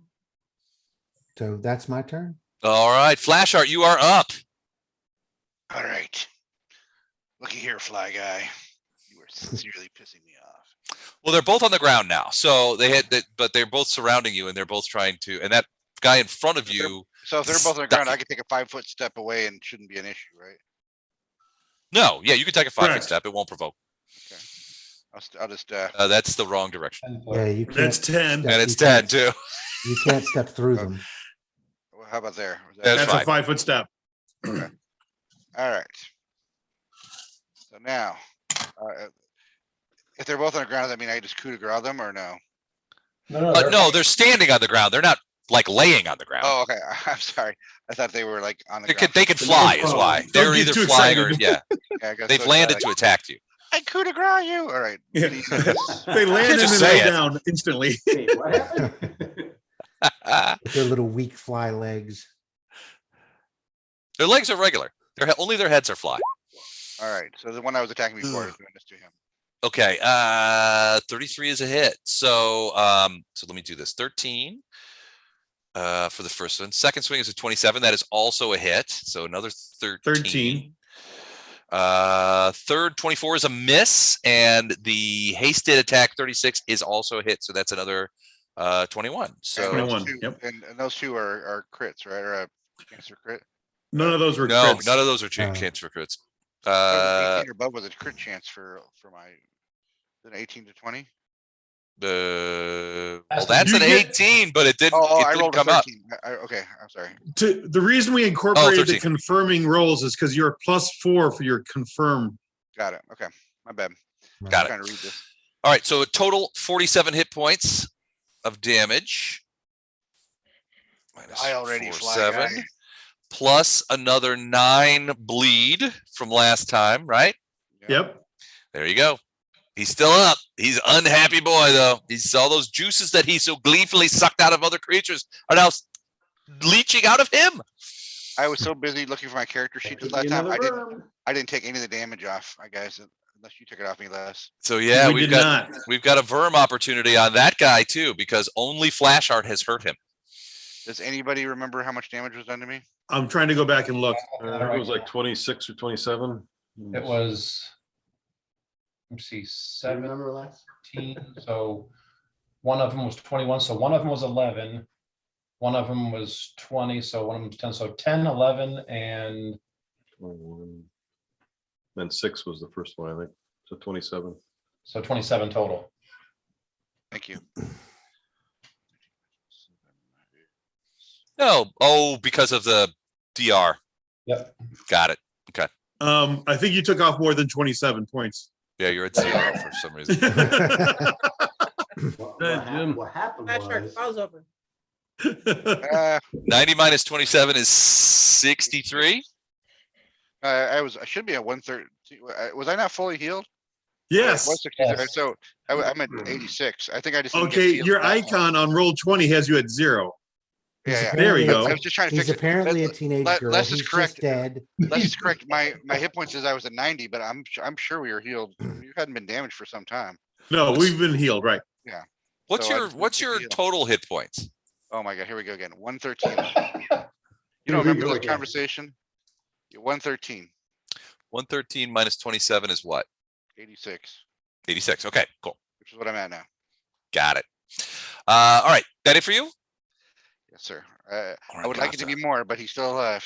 But All right. At this I have point, a prime verm opportunity over here. For you do have a prime verm opportunity over there. So right now, suddenly, boosh, all that unholy light that was playing around Orengofta's body now explodes out in a 60-foot radius. Any non-demon caught within this area must succeed on a DC 22 will save or be dazed for 1d10 rounds as visions of madness hound it. Wait, did the thing that Chuck cast on us, does that give us a bonus? Our will save? Not if you used it for something else. I Well, use we're it on a right new now for round. Chuck, You can yeah. claim it now, right? Well, no. I mean, Oh, you're in no, a new because round. it's that same thing until it's your turn again. Yeah, Lothar and Flashheart have gone. Flashheart used it to add a thing, so he does not get a bonus. I rolled If a you decide 22. to use the bonus from the Blessing of Fervor to augment this saving throw, you can't use it for anything else. All right, well, I went first, so since before cast, so I know I used mine, but I rolled 22. 22 is good. Oh, I guess you need Next. Val to roll, huh? It's everybody, right? It's everybody. Yeah, this thing goes way What out. kind of Hey, save? hey! What kind of save? Ooh, Otto is dazed. It's think a it's a will DC. save. Is it It's a DC? will save. What's the DC on it? 22. Oh, what's that one? Oh, it's Otto one is round. dazed for 1 round. Is it an emotion-based effect or a fear effect? I don't think so. It's an emotion based because you see visions. Visions of madness hound you. Right. Well, all right, but if it's fear, then my It does- allies it are doesn't- demon. That's They're just so- intimidating me. Say fear or emotion. Madness, madness is an emotion. It's not necessarily fear, but it is an emotion. It's not nausea. It's different. So both of ours are at +2. All right. So 26 and a 21. The 21 is a miss. Okay. Who missed it? Storm. Storm is dazed for 3 rounds. What's days do? Hold on, I'll tell you. It basically, It's I don't one think action, you were allowed to do anything. I thought it was that you could only do one action, like either move or. Let me check. A dazed creature can take no actions and has no penalty to AC. I stand corrected. So Otto is dazed for 1 round. And Storm is dazed for 3 rounds. Did everybody else make a 22? I haven't I did rolled not. yet, Les. I'm still trying to figure out if it's an emotion based, then I'm immune to it. Huh. There's It's a well, so it's an unholy attack, really, is what it is. So this is what it says: Unholy Nimbus. 3 times, as a free action, this creature can create a nimbus of unholy light, which causes nauseating beams of writhing color to play around its body. 1 round later, the light bursts in a 60-foot radius. Any non-demon caught within the area must succeed on a DC 22 will save or be dazed for 1d10 rounds as visions of madness hound that creature.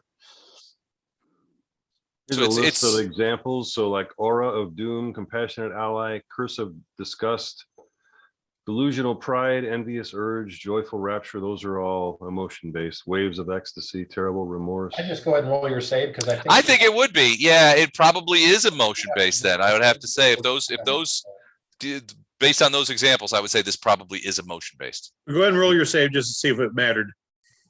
because you have to roll 1, I think, to fail it. Yeah, otherwise it's a +4 anyway, so let's see. You get a +4 on your save, or are you immune? Well, mind affecting effects are at +4, definitely, all of them, so. Okay, it's definitely mind affecting, but in this case, emotion I based. think it's an emotional base. Yeah, I would say madness because basically you're afraid of what you see. But he Right. would have made it anyway. He made it anyway. Yeah. So yeah, you are. Did anybody else miss it? Fletcher did. Ooh, dazed for D10 rounds. 2 rounds, Fletcher. Well, one of those is right now. At least your D10s were nice. Yeah. A 1, a 2, and a 3. Okay. Yeah, that could have been worse. Yeah. So give that just make it a green 1 because his first round is right now, Fine. Well, Orengofta, I guess. and he doesn't do anything. All right. All right. So that's Orengofta. Now Orengofta, that happens automatic. That's a free action kind of thing. So Orengofta is still his turn. Take that and- aura off because that's done now. Oh, he's gonna do it again though. He really liked that. All right. But he liked it. Can you do that at will? Sort of, but it takes 2 rounds to set off. So, Okay. he actually is going to. What is he gonna do? He is going to What's that? call lightning onto Bardos. Do I need to see you? You're behind the thing. I know you're back there. Smell your fear. Actually, you know what? He's probably going to step forward and get a better advantage. So he's going to come down to here.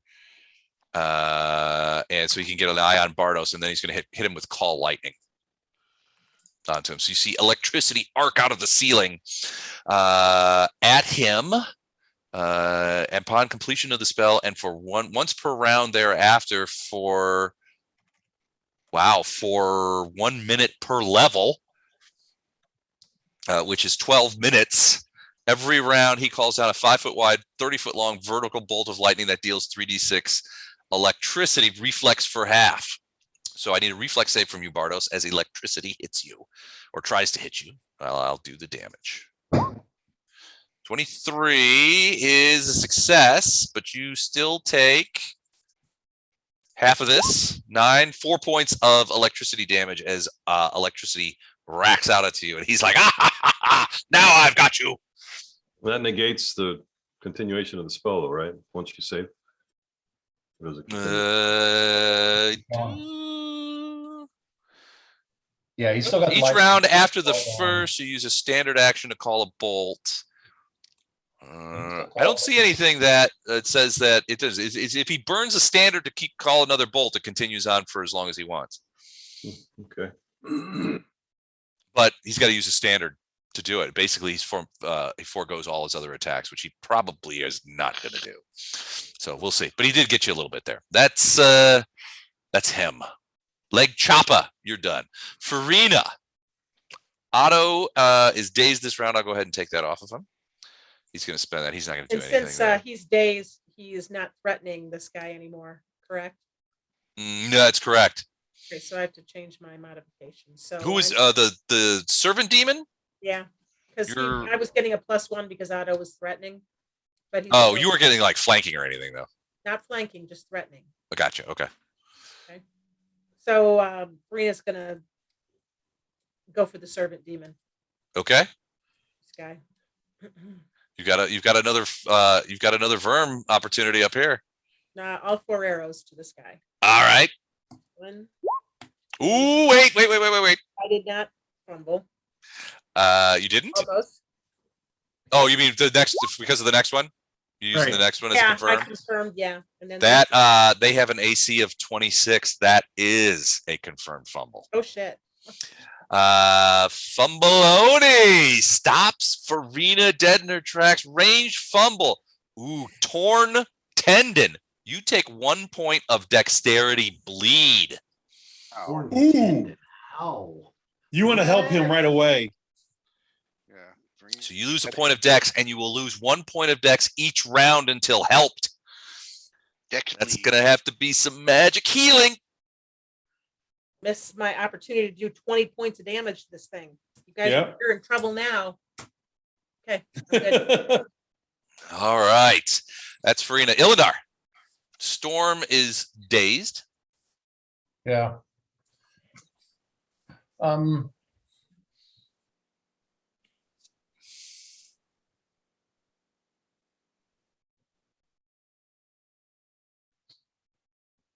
I think I'm going to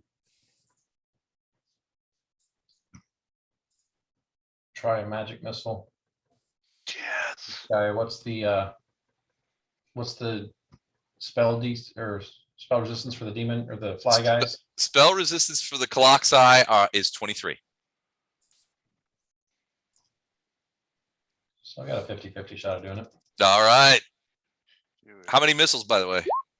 Oh, yeah, look at that. Oh, yeah, you easily get past them. Your power is greater than this. Worm will be proud. All right, here comes a Verm opportunity. So I'm going to tell you right now, he's got 13 hit points left. With a verb manner too. This is Yeah, exactly. this was his way to do it too. This was Exactly. his way.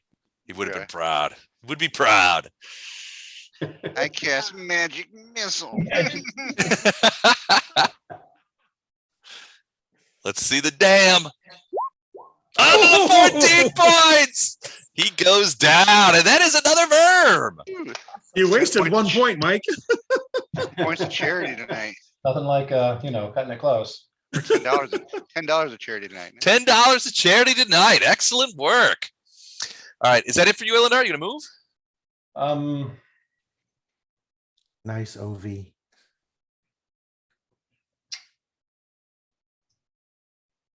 Moved right there.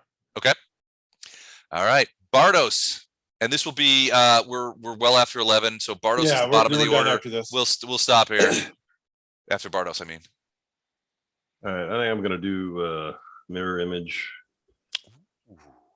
This isn't the Bardos you're looking for. He might have probably got true seeing though, doesn't he? So it's probably not gonna matter to him.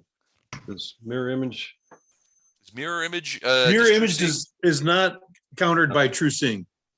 Okay, You made that up. shit. Only get 5, but Mirror image causes bleed in demons, I understand. I'll try to distract him a little bit. Bleeding of the Keep off eyes his- for true seeing people. Hold on. I've got to check true seeing because I don't believe you. I think it does see through that, but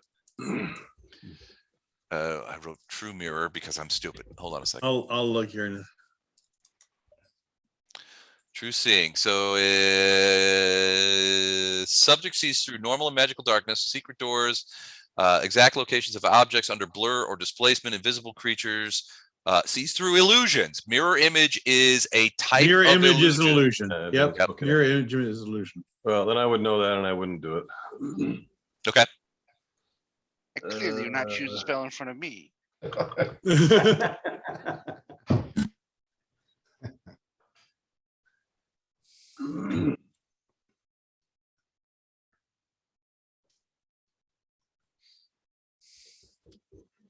So, how many are stunned? Just Storm and Storm and Fletcher. Fletcher. Otto is stunned this round, but it won't be next round.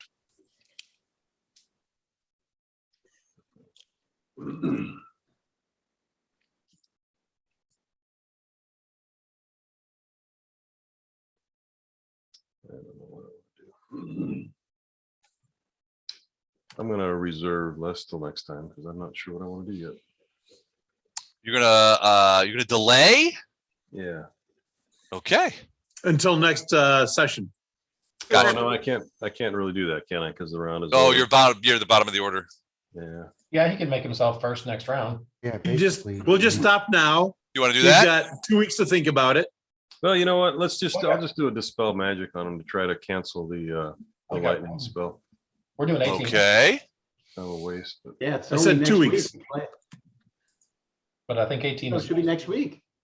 2 weeks. It's gonna be next week because Yeah, 'cause first we're off. weekend because we're kind of off of the thing here. Oh, yeah, you're right. By the way, Don, what happened to you during our Traveler game? Yeah, you picked the whole Traveler night. It And you was didn't show up. it was a clown car experience. I It was your heard, choice that you didn't I show up. heard. You got to watch that video. I would like to say one of us is The talking. video's sense. fucked. Don't watch the video. Oh, The I video is forgot the terrible. video's fucked. All right, let's erase the video to protect the guilty. I didn't erase it. I left it up. You can watch it if you want, but good luck. Ah, All right, so 19 against Dispel Magic. So basically that's a caster off, right? Yeah. So in my case, the spell, hold on, what is the DC? So it's the spell, Spell level plus. it's 10 plus What? spell level plus his ability modifier. It's 11 plus spells caster level.